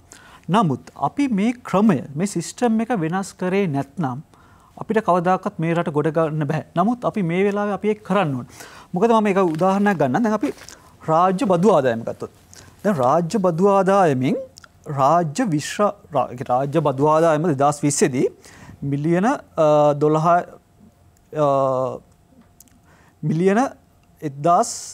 1216යි. එතකොට බිලියන 1216යි. එතකොට ඒකෙන් රාජ්‍ය වැටුප් වලට 86.5ක් මේ අපේ වියදම් වෙනවා. ඒ වගේම තමයි ඒකට ඒකට අපි තව සමෘද්ධි එකතු කරොත් ඊට පස්සේ පොහොර සහනාධාරය එකතු කරොත් අනිකුත් සහනාධාර එකතු කරොත් අපි සම්පූර්ණ රජයේ බදු ආදායමෙන් 115.4ක් අපි මේ රජයේ ආදායම් බදු ආදායම සම්පූර්ණ වියදම් කරන්න. ඔබතුමා කියන්නේ සහන සඳහා වියදම් කරනවා කියලාද? රාජ්‍ය වැටුප් සහ විශ්‍රාම වැටුප් සඳහා සමෘද්ධි සාගෙන රාජ්‍ය වැටුප් හා විශ්‍රාම වැටුප් රාජ්‍ය බදු ආදායම 85ක් යනවා. ඊට පස්සේ සමෘද්ධි පොහොන සහනාධාර අනිකුත් සහනාධාරات එක්ක ගත්තොත් 115ක වියදමක් යනවා. එතකොට අපි මේ මොනවා කරත් මේ මම කියන්නේ මේ රාජ්‍ය හදන්න නම් මේ රාජ්‍ය සම්පත් කළමනාකරණය කරන්න ඕන. මේ ණයබර කියන එක මම නම් හිතන්නේ අපිට දැන් හිතන්නේ ආර්ථිකය අපි කඩා වැටලා කියලානේ. නමුත් මේ වගේ ආර්ථිකයේ අවපාත අපිට මීට කලින් හම්බෙලා තියෙනවා. මම කියන්නේ ඒ ආර්ථික අවපාත වලින් අපි ඔළුව උස්සලා තියෙනවා. මොකද 2002-2003 කාලේ රාජ්‍ය දලදේශ නිෂ්පාදිතයට වැඩිය රාජ්‍ය ණයබර වැඩි වුණා. 102 105 ගානට ගියා. අද වෙනකොටත් 102 ඒ රාජ්‍ය දලදේශ නිෂ්පාදිතයට රාජ්‍ය ණයබර වැඩි. නමුත් අපි 2002 දී අපි යම්කිසි පසුබෑමකට ලක් වුණා. නමුත් අපි අද ඉස්සරහට ඇවිල්ලා අපි ඒක 174ට විතර අඩු වෙලා තමයි නැවතත් අපි ඉස්සරහට ඇවිල්ලා. ඒකින්ද රාජ්‍ය ණයබර වැඩි වීම එච්චරම ලොකු ගැටලුවක් නෑ අපි හරියට කළමනාකරණය කරොත්. හැබැයි අපි මේ කළමනාකරණය කිරීමේදී අපි හිතන්න ඕන අපි දැන් රාජ්‍ය සේවයට 85ක් අපි රාජ්‍ය ආදායම යනකොට දමිත් දැන් මේ ඔබතුමා කියන විදිහට දැන් ඔබතුමා කව මුලින්ම ඔබතුමා විශ්ලේෂකයෙක්ට ආර්ථිකය පිළිබඳව දැන් අපි මේ කතා කරාම සියලු කරුණු කාරණා මේ කතාවත් එක්ක බැලුවාම දේශපාලනෙත් එක්ක ගැට ගැහෙනවා. මොකද අපි සමෘද්ධිය ගැන කතා කරොත් දේශපාලන වේදිකාවේ ප්‍රධාන මාතෘකාවක් වෙන්නේ අපි මෙච්චර සමෘද්ධිය දෙනවා අපි මෙච්චර සමෘද්ධිය දෙන්න බලාපොරොත්තු වෙනවා අපි මෙච්චර සහන දෙන්න බලාපොරොත්තු වෙනවා. දැන් මේවත් මේ ආර්ථිකයට බලපාලා තියෙනවා නේද? ඒ කියන්නේ පොලිටිකල් ඇජෙන්ඩා ඒ තමන්ගේ දේශපාලන න්‍යාය පත්‍ර නිසා රටේ ආර්ථිකයට ඍජුවම බලපෑමක් සිද්ධ වෙලා තියෙනවා නේද? ඔව් අන්න ඒක තමයි මම උත්සාහ කරන්නේ. මොකද අපි මෙන්න මේ ව්‍යුහාත්මක වෙනස්කම් අපි මේවා කරන්නේ නැත්නම් පාඩු ලබන රාජ්‍ය ආයතන යම් කිසි ප්‍රමාණයක් පෞද්ගලීකරණය කරන්න හෝ පබ්ලික් ප්‍රයිවට් පාර්ට්නර්ෂිප් වලට දෙන්න අපි කරේ නැත්නම් අපි හැමදාම ලංකාව මොන පාලකයාවත් මේ ලංකාව ගොඩ ගන්න බෑ. මොකද අපි මෙන්න මම නිකන් උදාහරණයක් ගන්නම් ශ්‍රී ලංකන් ගුවන් සේවය. ශ්‍රී ලංකන් ගුවන් සේවයේ පාඩුව සාමාන්‍යයෙන් මිලියන 150ක් විතර. නමුත් සමෘද්ධියට යන්නේ මිලියන 50ක් විතර කාලේ. ඒ කියන්නේ සමෘද්ධිය වසරකට යන වියදමට වගේ 3 ගුණයක් අපි ශ්‍රී ලංකන් ගුවන් සේවය පාඩුව වැඩි. මොකද හැබැයි මේ ශ්‍රී ලංකන් ගුවන් සේවයේ පාඩු ලබනකොට අපි කවුද ඒකේ ඒ පාඩුව පියවන්නේ? මේ රටේ මහජනතාව. මේ මහජනතාව කියන්නේ සමහරට කවදාවත් ගුවන් යානයක යන්නේ නැති පුද්ගලයෙක් උනත් ඒ කියන්නේ කුඹුරක වැඩ කරන ගොවියෙක් පවා තමා රජයට ගෙවන බදු වලින් තමයි මේ ශ්‍රී ලංකන් ගුවන් සේවයේ පාඩුව ගෙවන්න වෙන්නේ. ඊළඟ අපි උදාහරණයක් ගමු ඛනිජ තෙල් සංස්ථාව. දැන් ඛනිජ තෙල් සංස්ථාව පෞද්ගලීකරණය කිරීම ගැන යම්කිසි පොඩි කතාබහක් මේ වෙලාවේ ඇති වෙලා තියෙනවා. හැබැයි දැන් මම නිකන් මෙහෙම අහන්න. දැන් ඛනිජ තෙල් සංස්ථාවේ සියලුම ඉන්ධන පිරහුමල් ඒ සියල්ලම පෞද්ගලික අයිතිකාරයන්ට හිමි වෙලා තියෙනවා. ඒ වගේම ප්‍රවාහනයකට බවුසර් ටික ඒ ටිකත් පෞද්ගලික බවුසර් හිමියන්ට අයිති. ඒ වගේම තමයි IOC සමාගම. IOC සමාගම ලාභ ලබනවා. නමුත් අපි ඛනිජ තෙල් සංස්ථාව පාවඩ් ලබනවා. ඛනිජ තෙල් සංස්ථාව පාවඩ් ලබනවා කියන්නේ එතකොට මහජනතාවට ඛනිජ තෙල් බෙදාහරන පිරහුමල් ටිකත් පෞද්ගලික නම් බවුසර් ටිකත් පෞද්ගලික නේ. ඒතර අපි ඛනිජ තෙල් සංස්ථාවෙන් කරන්නේ ඉන්ධන ටික ආනයනය කරන විතරයි. ඉතින් අපි අන්න ඒව තමයි හිතන්න ඕන. ඊට පස්සේ මම නිකන් තව උදාහරණයක් ගන්නම්. අපි විදුලි බල මණ්ඩලයේ මේ දවස් තවත් කතා වෙන මාතෘකාව. විදුලි බල මණ්ඩලයේ සාමාන්‍යයෙන් වියදම මිලියන 850ක් විතර යනවා වියදම. නමුත් ආදායම එන්නේ මිලියන 250ක් විතර. එතකොට අපි මිලියන 550ක් විතර ප්‍රමාණයක් අපි වැඩිපුර රජයේ බදු මුදල් වලින් අපි වියදම් කරනවා. එතකොට අපි මෙන්න මේ ව්‍යුහාත්මක වෙනස්කම් කරන්න ඕනේ කියලා මගේ අදහස. ඒකදී මම හොඳ උදාහරණයක් ගන්න සාර්ථක උදාහරණයක්. අපි දැන් පෞද්ගලීකරණයේදී කතා කරනකොට ශ්‍රී ලංකා ටෙලිකොම් මොබිටෙල් කියන එක. මේක අපි පෞද්ගලික ව්‍යවසායන් එක්ක අපි ඉදිරියට යන රජයේ 49.51 ආකාරයෙන් යනවා. නමුත් අද ටෙලිකොම් එක පෞද්ගලී කියන්නේ පබ්ලික් ප්‍රයිවට් පාර්ට්නර්ෂිප් එකක් යනකොට එතකොට ජනතාවට ලැබෙන සේවයේ අඩුවක් වෙලා තියෙනවද? නැහැ. නව තාක්ෂණය ඇවිල්ලා තියෙන එක අඩුවක් නැහැ. අලාභ ලබනවද? නැහැ. මේ හැමදේම සුබවාදී විදිහට විසඳලා තියෙනවා. හැබැයි අපි කරන්නේ මේ රාජ්‍ය ආයතන 340ක් විතර තියාගෙන අපි මොකන්ද කරන්නේ? රාජ්‍ය ආයතන වලට අපි වැටුප් ගෙවගෙන නඩත්තු කරන ලොකු වියදමක් දරනවා. අපි මෙන්න මේව ගැන අවධානය යොමු කරන්න ඕනේ. දැන් මම නිකන් සමහර එක උදාහරණයක් ගන්නම්. අපේ රටේ අපි දැන් පුද්ගලයන්ට පැල දෙන්න ඕන කියලා කියන්නේ වගා කරන්න පැල දෙන්න ඕන. වගා කරන්න පැල දෙන්න නම් අපි කරන්නේ මොකන්ද? රජයේ විසින් ගිහිල්ලා ගන්නවා පෞද්ගලික වගාකරුවන්ගේ පැල ටිකක් ගන්නවා. ඒ පෞද්ගලික වගාකරුවන්ගේ පැල ටික අරගෙන අපි ගිහින් දෙනවා පෞද්ගලික තව වගාකරුවන්ට. එතකොට දැන් අපි රජය මේ පැල මිලදී ගන්න අපි යන්නේ. කෙලින්ම පුළුවන්. මොකද වගාකරුවන් ලාභයක් ලබනවා නම් ඒ වගාකරුවන්ට පුළුවන් ඒ පෞද්ගලික ඒ පැල ටික මිලදී ගන්න. නමුත් අපි රජයක් වශයෙන් අනවශ්‍ය මැදිහත් කිරීමක් කරනවා. පොහොර සඳහා වුණෙත් ඔය දෙයමයි. අන්න ඒකයි. ඇයි අපි ආදායමක් ලබනවා නම් ඇයි අපි ආදායම පාවිච්චි කරලා ඒගොල්ලොන්ටම කියන්න බැරි වගාකරුවන්ට මේක භාවිතා කරන්න කියලා. මම මේක මේ පැල සම්බන්ධයෙන් ගත්තා තව එකක් ගන්න. හැබැයි මම නිකන් උදාහරණයක් කියන්නේ මේ රාජ්‍ය ආයතන මම නම් කියන රාජ්‍ය ආයතන තව ටිකක් අපි සංකෝචනය කරන්න බලන්න හොඳයි කියලා. මම නිකන් මේ පැල සම්බන්ධ දමිත් ඔබතුමා කියන එක දැන් මම හිතන අපි යථාර්ථයක් හැටියට ගත්තොත් ඒක තමයි විය යුතු දේ. නමුත් මේ දේශපාලන පක්ෂය ඇවිල්ලා ඔය දේ කරනකොට ඊළඟ දේශපාලන පක්ෂයේ බලය ලබා ගන්න ඇවිල්ලා කියන අපි පැල ටික නොමිලේ දෙනවා. අපි පැල ටික හදන්න පොහොර ටික නොමිලේ දෙනවා. අපි තව සහනාධාරිකුත් දෙනවා. අපි ණය කපා හරිනවා. මෙන්න මේ දේවලුත් මම හිතන්නේ ව්‍යවස්ථාපිතවම යම්කිසි ආකාරයකින් කරන්න දැන් ඔබතුමා විශ්ලේෂකයෙක් හැටියට ආර්ථිකමය පැත්තෙන් බැලුවොත් මෙන්න මේ දේවල් අපිට බැරිද ව්‍යවස්ථාව තුළටම ඇතුළත් කරගන්න කියලා හිතෙන්නේ නැද්ද? එකතු කිරීමකුත් දමිත් කිව්වට පස්සේ පුළුවන් ඒක. ඔව්. දමිත් කියපු කාරණා දෙකක් මේ පෞද්ගලීකරණය සම්බන්ධයෙන්. දැන් අපි ඔබ සඳහන් කරපු එයා ලංකා. අපි බාර ගන්නකොට ලාභ ලැබමින් තමයි තිබුණේ. අපි ගත්තට පස්සේ තමයි පාඩු ලබන්නේ. මම මේ පෞද්ගලීකරණයට විරුද්ධව නෙමෙයි මම මේ කියන්නේ. හැබැයි පෞද්ගලීකරණය කරලා පෞද්ගලිකාංශයට දුන්නාම ඒගොල්ලෝ මැජික් එකක් කරනවද නැහැ. එකම වෙනස කළමනාකරණය. දැන් රාජ්‍ය ආයතන පාඩු ලබන්නත් පෞද්ගලිකාංශේ ලාභ ලබන්නත් මොකක්ද හේතුව? කළමනාකරණය. මොකද ඒකේ දේශපාලන මැදිහත් වීමක් නැහැ. දැන් මේ මොහොතේ පෞද්ගලිකාංශයක නම් හිටියේ ගෝඨාභය රාජපක්ෂ මහත්තයා CEO කෙනෙක් හැටියට එයා මීට හුඟක් කලින් එළියට දාලා ඉවරයි. අග්‍රාමාත්‍යවරයා සහ ඇමති මණ්ඩලය දැන් ඇමති මණ්ඩලේ කීවතාවක් මාරු වුණාද? මේ ඇමතිවරු පෞද්ගලිකාංශේ නම් සුමානයයි දෙකයි බලන්නේ එළියට දාලා ඉවරයි. අපි මහජන මතය කියලා අපි එහෙම කරන්නේ නැහැ. මෙතන ප්‍රශ්නේ තියෙන්නේ කළමනාකරණය පිළිබඳ ප්‍රශ්නයක්. ඇත්තටම අපේ රටේ මේ සියලු ව්‍යසනවලට මේ ගවර්නන්ස් එක්ක බැඳිලා අපි මේක කතා කළාට මේක කළමනාකරණයේ දුර්වලතාවය. මේක ගෙදරක වුණත් ඕකම තමයි. නිසි කළමනාකරණය අපි ණය ගන්නවා අරගෙන ගයක් හැදුවොත් මම මේ ලිහිණි අපි එන ගමන් කතා කර ආවේ ණය අරගෙන ගයක් හැදුවොත් අපිට දරන්න බැරි විදිහට ආදායමක් ගෙයින් උත්පාදනය වෙන්නේ නැත්නම් අන්තිමට ගේ බැංකුවට සින්න වෙනවා. ඒක තමයි මේ රටට වෙමින් තිබෙන්නේ. එතන එකක් එතකොට ස්ටේට් ඕන් එන්ටර්ප්‍රයිසස් වලට වගවීම වගකීම කියලා නෑනේ. බැලන්ස් ෂීට් P&L කියලා තියෙනවා. මේවල අවසානයේදී මේවා ප්‍රොෆිට් කරන්න ඕනේද පාඩු ලබනවත් මේවට වගකීමක් නෑ. පෞද්ගලික අංශය ගත්තොත් ඒවලට ඉන්න CEOs ලා ටාගට්ස් ඉලා තියෙනවා. ඔයගොල්ලෝ මේවත් කරන්න ඕනේ කියලා.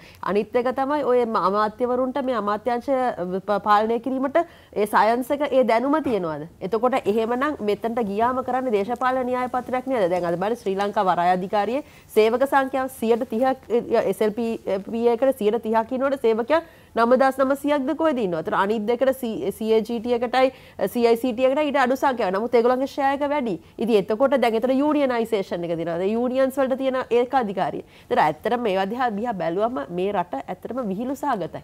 හොඳයි. දමිත අවසාන වශයෙන් ඔබතුමාගේ විශ්ලේෂණය මොකක්ද මේ ස්ථාවර භාවය කෙටියෙන් කියනවා නම් කොහොමද මේ ස්ථාවර භාවය ඇති කරගන්නේ කියන එක ඔබතුමා කොහොමද දකින්නේ? අපිට මේ වෙලාව තමයි මම හිතන්නේ අපිට ලැබුණු හොඳ අවස්ථාවක්. මොකද කවදාවකත් ඇස් නොහැරුණු පැතිවලට අපි මිනිස්සු ඇස් ඇරෙන්න බලාගත්තා. මොකද රාජ්‍ය අංශය කවදාකවත් පෞද්ගලීකරණයට ගොඩක් අය විරුද්ධව තිබුණ තත්ත්වයක්. අපි නමුත් අද තීරණය කළා තියෙනවා මිනිස්සුන්ගේ මතයක් ඇවිල්ලා තියෙනවා රාජ්‍ය අංශ පෞද්ගලීකරණය වෙන්න. මොකද මම මේකදී මේ ලිහිණි මහත්මිය කතාවට පොඩි එකතු කිරීමක් කරන්න. දැන් මෙහිදී මම සියලුම නිලධාරීන් නෙවෙයි මම කතා කරන්නේ යම්කිසි පිරිසක් සම්බන්ධයෙන්. දැන් අපි යම්කිසි අමාත්‍යාංශයකට හෝ දෙපාර්තමේන්තුවකට අපි යම්කිසි ඇමතිවරයෙක් සභාපතිවරයෙක් දේශපාලන වශයෙන් පත් කළ යනවා. මම ඔහුගේ සම්බන්ධයෙන් නෙවෙයි මම කතා කරන්නේ. නමුත් ඒ ඇමතිවරයා දේශපාලන පක්ෂය මාරු වුණාට එහි වැඩ කරන සේවකයන් සංඛ්‍යාව හැමදාම එකම සංඛ්‍යාව වැඩ කරන්නේ. එකම නිලධාරීන් ටික සේවය කරන්නේ. ඔවුන් කරන්නේ අඩු වැඩි වශයෙන් තම දේශපාලන අරමුණු ඉෂ්ට කරන්න. මෙහිදී ඇමතිවරයාට වගේම මම කියන්නේ නිලධාරීන්ටත් යම්කිසි වගකීමක් තියෙනවා. මොකද නිලධාරීන් සමහරට අවුරුදු 25 30 වැඩ කරන නිලධාරීන් ඉන්නවා. නමුත් ඒගොල්ලෝ ඒකට හරියටම පිළිතුරු දෙනවද? මොකද යම්කිසි දෙමේ දමි සමාන වගකීමක් තියෙනවා. නෑ මෙහෙමයි. ඔය කාරණාව සම්බන්ධව අපි දේශපාලනිකව සහ ව්‍යවස්ථානුකූලව විසඳුම් කාරණාව සම්බන්ධව තියෙනවා. මොකද අපි දන්නවා මේ ස්ථීර විධායකයේ සහ తాවකාලික විධායකයේ කියලා සිද්ධාන්තයක් තියෙනවා. එතකොට දැන් ලංකාව ගත්තොත් ලංකාවේ ආණ්ඩුක්‍රම ව්‍යවස්ථාවත් එක්ක ආපෙන් පස්සේ මගේ අවස්ථාවේ නෙවෙයි මම කතා කරන්නේ දිගට මම විස්තර කරන්නම් ඒක. මේ ස්ථිර විධායකයේ එලෙසම පවතිනවා. తాවකාලික විධායකය වෙනස් වෙනවා. හැබැයි ආයතනවල තියෙන ගැටලුව නිර්මාණය වන්නේම ස්ථිර විධායකයේ විසින් ලබා දෙන නිර්ණායක yes or no හරි හෝ වැරදි කියලා ඉස්සරහට ගෙනියෑමේ හැකියාව විතරයි ජනවරමකින් එන తాවකාලික විධායකයේ නියෝජිතයාට හැකියාව ලැබෙන්නේ. අන්න එතන තමයි ප්‍රශ්නේ තියෙන්නේ. ඔව්. රෝහණ හෙට්ටිආරච්චි මහත්තයා දැන් මේ කාරණාත් එක්ක අපි හැම වෙලාවෙම ඇඟිල්ල දික් කරන කෙනෙක් තමයි දේශපාලනඥයා. දැන් අද ගත්තොත් ජනාධිපතිවරයා හෝ අගමැතිවරයා කැබිනට් මණ්ඩලය මන්ත්‍රීවරු මේ සියලු කාරණාත් එක්ක. නමුත් අපේ ව්‍යවස්ථාවේ ඉතා පැහැදිලිව තියෙනවා. ව්‍යවස්ථාවේ පැහැදිලිව සඳහන් කරන්න බැරිද නිලධාරියා පිළිබඳව. මොකද බොහෝ විට දැන් කෝප් කමිටුවේ නිරීක්ෂණය කරා මේ දිනවල කෝප් කමිටුව නිරීක්ෂණය කරාම මේ කිසි දෙයකට සමහර වෙලාවකට කිසිදු දේශපාලනඥයෙක් ගෑවිලා නැහැ. විදුලි බල මණ්ඩලය ගත්තත් මහජන උපයෝගිතා කොමිෂන් සභාව පිළිබඳව ඊයේ පැවති මේ කෝප් සභාවේ ඒ කටයුතු ගැන බැලුවත් මේ පුදුමාකාර විදියට මේ නිලධාරීන් දූෂණ කටයුතු වල නිරත වෙලා කියලා තියෙනවා එළිදරව් වෙනවා. කෝප් කමිටුවට වල නිර්දේශ කරන්න විතරයි. හැබැයි ඔබතුමා කොහොමද දකින්නේ මේ දීර්ඝකාලීන අත්දැකීමත් එක්ක මේ ව්‍යවස්ථාවත් එක්ක බැලුවොත් මේ ප්‍රශ්න රැසකට මුල දූෂණය වංචාව හොරකම. මේ දූෂණය වංචාව හොරකම කියන අංග තුනටම නිලධාරීන් ඍජුවම ගෑවිලා ඉන්නවා. දේශපාලනඥයාට අවුරුදු 5යි. ඊළඟ ඡන්දෙන් අහිමි වෙන්න පුළුවන් ජනවරම ඇමති ධූරය മന്ത്രി ධූරය. හැබැයි නිලධාරියාට අවුරුදු 30යි 35යි. ඔහුගේ සේවා කාලය. ඔබතුමා කොහොමද දකින්නේ? මොනවා වෙනස් කළත් මේ නිලධාරී පැලැන්තියේ තියෙන මේ දේ වෙනස් කරන්නේ නැතුව රටක් ඉදිරියට යන්න පුළුවන් වේද අපිට? පැහැදිලිවම බෑ. හැබැයි මේක නිලධාරීන් මේ අල්ලස සහ දූෂණයට දේශපාලඥයා හා සමානම ඔය කියන්න ඕනේ. හැබැයි අපේ තියෙන ව්‍යවස්ථාවෙන් මම කියන්නේ ව්‍යවස්ථාවෙන් සියලු දේවල් කරන්න ඕන කියලා. ලෝකේ සමහර රටවල් ව්‍යවස්ථාවට නැතුව අපි කිව්වා වගේ සමහර ඒවා තියෙන ව්‍යවස්ථාවක තියෙන මූලික ප්‍රින්සිපල් එක විතරයි. එතකොට අපි හිතනවා ජනාධිපති ධූරයට පත් වෙන පුජ්‍යලයා ඒ ප්‍රින්සිපල් එකට අනුව කටයුතු කරන ගෞරවනීය පුජ්‍යලෙක් වෙයි කියලා. ඇමතිවරයා හැටියට පත් වෙන පුජ්‍යලයා ගෞරවනීය ඒ ප්‍රින්සිපල් එකට අනුව කටයුතු කරන පුජ්‍යලෙක් වෙයි කියලා. ITN එකේ සභාපතිවරයා වෙන කෙනා නැත්නම් රූපවාහිනියේ සභාපතිවරයා කරන කෙනා නැත්නම් පැෆල් එකේ විධායක අධ්‍යක්ෂකවර වෙන කෙනා ඒ යම් සම්පදායක් ඇතුලේ වැඩ කරයි කියලා. නමුත් අපේ රටේ අවාසනාවකට පුංචි පුංචි දේවල් පවා ව්‍යවස්ථාවට දාන්න වෙලා තියෙනවා. මොකද අපි පුරුදු වෙලා ඉන්නේ හැමෝම ව්‍යවස්ථාවෙන් කොහොමද වංගුවක් ගහලා තමන්ගේ මඩිය තර කරගන්න කියන කාරණේ. තමන්ට නැත්තම් තමන්ට සම්පත් ඒක රාශි කරගන්න කියලා. මේක දේශපාලඥයන් ඉඳලා සාමාන්‍ය පුරවැසි දක්වාම තියෙනවා. මේක මේ ආපහු දේශපාලඥයන් සහ නිලධාරියා විතරක් නෙමෙයි. මේක පුරවැසියෝ එහෙම නෙමෙයි නම් දේශපාලඥයින්ට සහ නිලධාරින්ට එහෙම කරන්නත් බෑ. හැබැයි වැඩි වගකීම අර දෙගොල්ලන්ට තියෙනවා. හැබැයි මේකෙදි නිලධාරිය දැන් මෙතුමා කියපු අර ස්ථාවර විධායකයෙක් කිව්වට අර ඉස්සර තිබුණ ස්ථාවර විධායකයෙක් දැන් අපිට නෑ. මොකද දැන් ලේකම්වරයා මේ එක අමාත්‍යාංශයක මට එක ප්‍රධාන ආයතන ප්‍රධානියෙක් කිව්වා ඔහු දැන් ඉන්නේ මේ ආණ්ඩුව ඇතුලේ 9 වෙනි ලේකම්වරයා යටතේ කියලා. මේ අවුරුදු 2කමාරට. නිසා ලේකම්වරු ඇමතිවරයා මාරු වෙන සැරයක් ගානේ මාරු වෙලා තියෙනවා. එතකොට අපේ රටේ අමාත්‍යංශ ලේකම්වරයෙක් වෙන්න බෑ අමතිවරයාත් එක්ක දේශපාලන සම්බන්ධ ඇඟැලුම් කමක් නැත්තම්. ඒ දේශපාලන පක්ෂය එක්ක සම්බන්ධයක් නැත්තම්. ප්‍රාදේශීය ලේකම් කෙනෙක් වෙන්න පුළුවන්ද ආසන සංවිධායකවරයාගේ ආශිර්වාදය නැතුව? පොලිස් ස්ථානාධිපතිවරයෙක් වෙන්න පුළුවන්. අපි දැක්කනේ ඊයේ පෙරේදා ප්‍රසිද්ධියෙන් වෙච්ච දේ. එතකොට මේ රාජ්‍ය නිලධාරියාට ස්වාධීන මොකද පරිපාලන සේවයට එන කෙනා මුලින්ම පියවර තියෙන කෙනා පරිපාලන සේවය විතරක් නෙමෙයි මම කියන්නේ පරිපාලන සේවයේ මම මේක ගත්තේ රටේ ස්ථාවර විධායක පැත්තෙන් ගත්තාම ප්‍රබලම කණ්ඩායම නිසා මේක ග්‍රාම නිලධාරිවරයාගෙන් ඉඳලා අපිට ගන්න පුළුවන් පළවෙනි පියවර තියෙන කෙනා කැමති අතිබහුතරය ජනාධිපති ලේකම් දක්වා ගිහිල්ලා නැත්නම් අමාත්‍යාංශ ලේකම් දක්වා ගිහිල්ලා තමයි එළියට එන්න ඕන කෙනෙක් මම ගියා නම් ඒත් ඒක තමයි ඇත්ත යථාර්ථය. එතකොට ඒකට යන්න නම් එහෙම ඇම්බිෂන් එකක් තියෙනවා නම් එයාට හැම වෙලේම දේශපාලනයත් එක්ක යම් සම්බන්ධතාවයක් තියාගෙන යන්න වෙනවා. අන්න ඒක තමයි අපි සිස්ටම් එකෙන් හදන්න ඕනේ. අපි හදනවා නම් ස්වාධීන කමිෂන් සභාව ස්ථාපිත කරලා තමන්ගේ මෙරිට් එකට තමන්ගේ සුදුසුකම් වලට දේශපාලන ලැබැදියාවකින් තොරව ඉහළට යන්න පුළුවන් කියලා. යම් විදිහක දේශපාලන සම්බන්ධ අපි මම කියන්නේ නැහැ යම් ආණ්ඩුවක් පත් වුණාට පස්සේ ඒ ආණ්ඩුවේ ප්‍රතිපත්ති ක්‍රියාත්මක කරන්න ඒකට ගැළපෙන නිලධාරීන් කණ්ඩායමක් ඕනේ. හැබැයි ඒකට යම් සීමාවක් තියෙනවා. දැන් අපි හිතමු අමාත්‍යාංශ ලේකම්වරයෙක් පත් කරනකොට ඔහු පත් කරන්නේ මෙන්න මේ මෙරිට් අනුව පත් වෙච්ච පූල් එකකින්. මෙන්න මේ 100 ඇතුලේ තමයි අමාත්‍යාංශ ලේකම්වරු වෙන්නේ. ඒ 100ට එන්න පුළුවන් තමන්ගේ දක්ෂතාවයට අනුව. නම් අර ලේකම්වරු කොයි වෙලාවකවත් දේශපාලඥයා එක්ක දේශපාලන පක්ෂෙත් එක්ක අනවශ්‍ය ප්‍රමාණයට බැඳෙන්න යන්නේ නැහැ. ඔහු ස්වාධීනව කටයුතු කරන්න උත්සාහ කරනවා. එතකොට අපි ව්‍යුහය ඇතුලේ හදන්න ඕනේ ඒ ස්වාධීන ස්ට්‍රක්චර්. ඒක එක පැත්තක්. අනිත් පැත්තෙන් දැන් අපි කෝප ගැන මේ දවස්වල කතා වෙනවා. වාසනාවට දැන් මාධ්‍ය ඉස්සරහා රූපවාහිනියෙන් ITN එකේ මේ හැම එකෙම අපිට දකින්න පුළුවන් මේ මොකද ඒක ඇතුලේ වෙන්නේ කියලා. එතකොට ඒකෙදි නිලධාරීන් කොහොමද කටයුතු කරලා තියෙන්නේ? කොච්චර නිග්ලිජන්ස් ඉඳා නොසලකලිමත් භාවය නිසා. සමහර ඒවා හොරකම් විතරක් නෙමෙයි. නොසලකලිමත්. මොකද සල්ලි මගේ නෙමෙයිනේ. සල්ලි මගේ නෙමෙයි. ගොඩනැගිල්ල මගේ නෙමෙයි. එතකොට මම මෙතන ටික කාලයක් ඉන්නවා මම යනවා. ඒක තමයි ආකල්පේ. කොච්චර මේ රටේ සම්පත් නිග්ලිජන්ස් නිසා නැති වෙලා යනවද? එතකොට හොරකම නිසා නැති වෙලා යනවද? හැබැයි මෙතනදී එක වෙනසක් තියෙනවා මේ දේශපාලඥයා මේක ඒ කැලෙන් සම්පූර්ණ ගලවන්න බෑ. දැන් දේශපාලඥයෝ ලිඛිත නියෝග දෙන්නේ නැහනේ. අමාත්‍යාංශ ලේකම්ට ලිඛිත නියෝග දෙන්නේ නැහැ. දැන් මේ අපේ යෝජනාවලියේ මේ පරිපාලන නිලධාරීන්ගේ සංගමේ එක යෝජනාවක් තමයි අපිත් එක්ක උන් වැඩ කරනවා. ඇමතිවරුන්ගේ ඒ උපදෙස් ලිඛිතව ලැබෙන සලස්වන්න ඕන කියලා. මොකද ඇමති ටෙලිෆෝන් කරලා කියන්නේ මම කියන්නේ හැම පොඩි එකම නේ වාහනයක් යවන්න හරි මොකක් හරි පොඩි දෙයක් නෙමෙයි.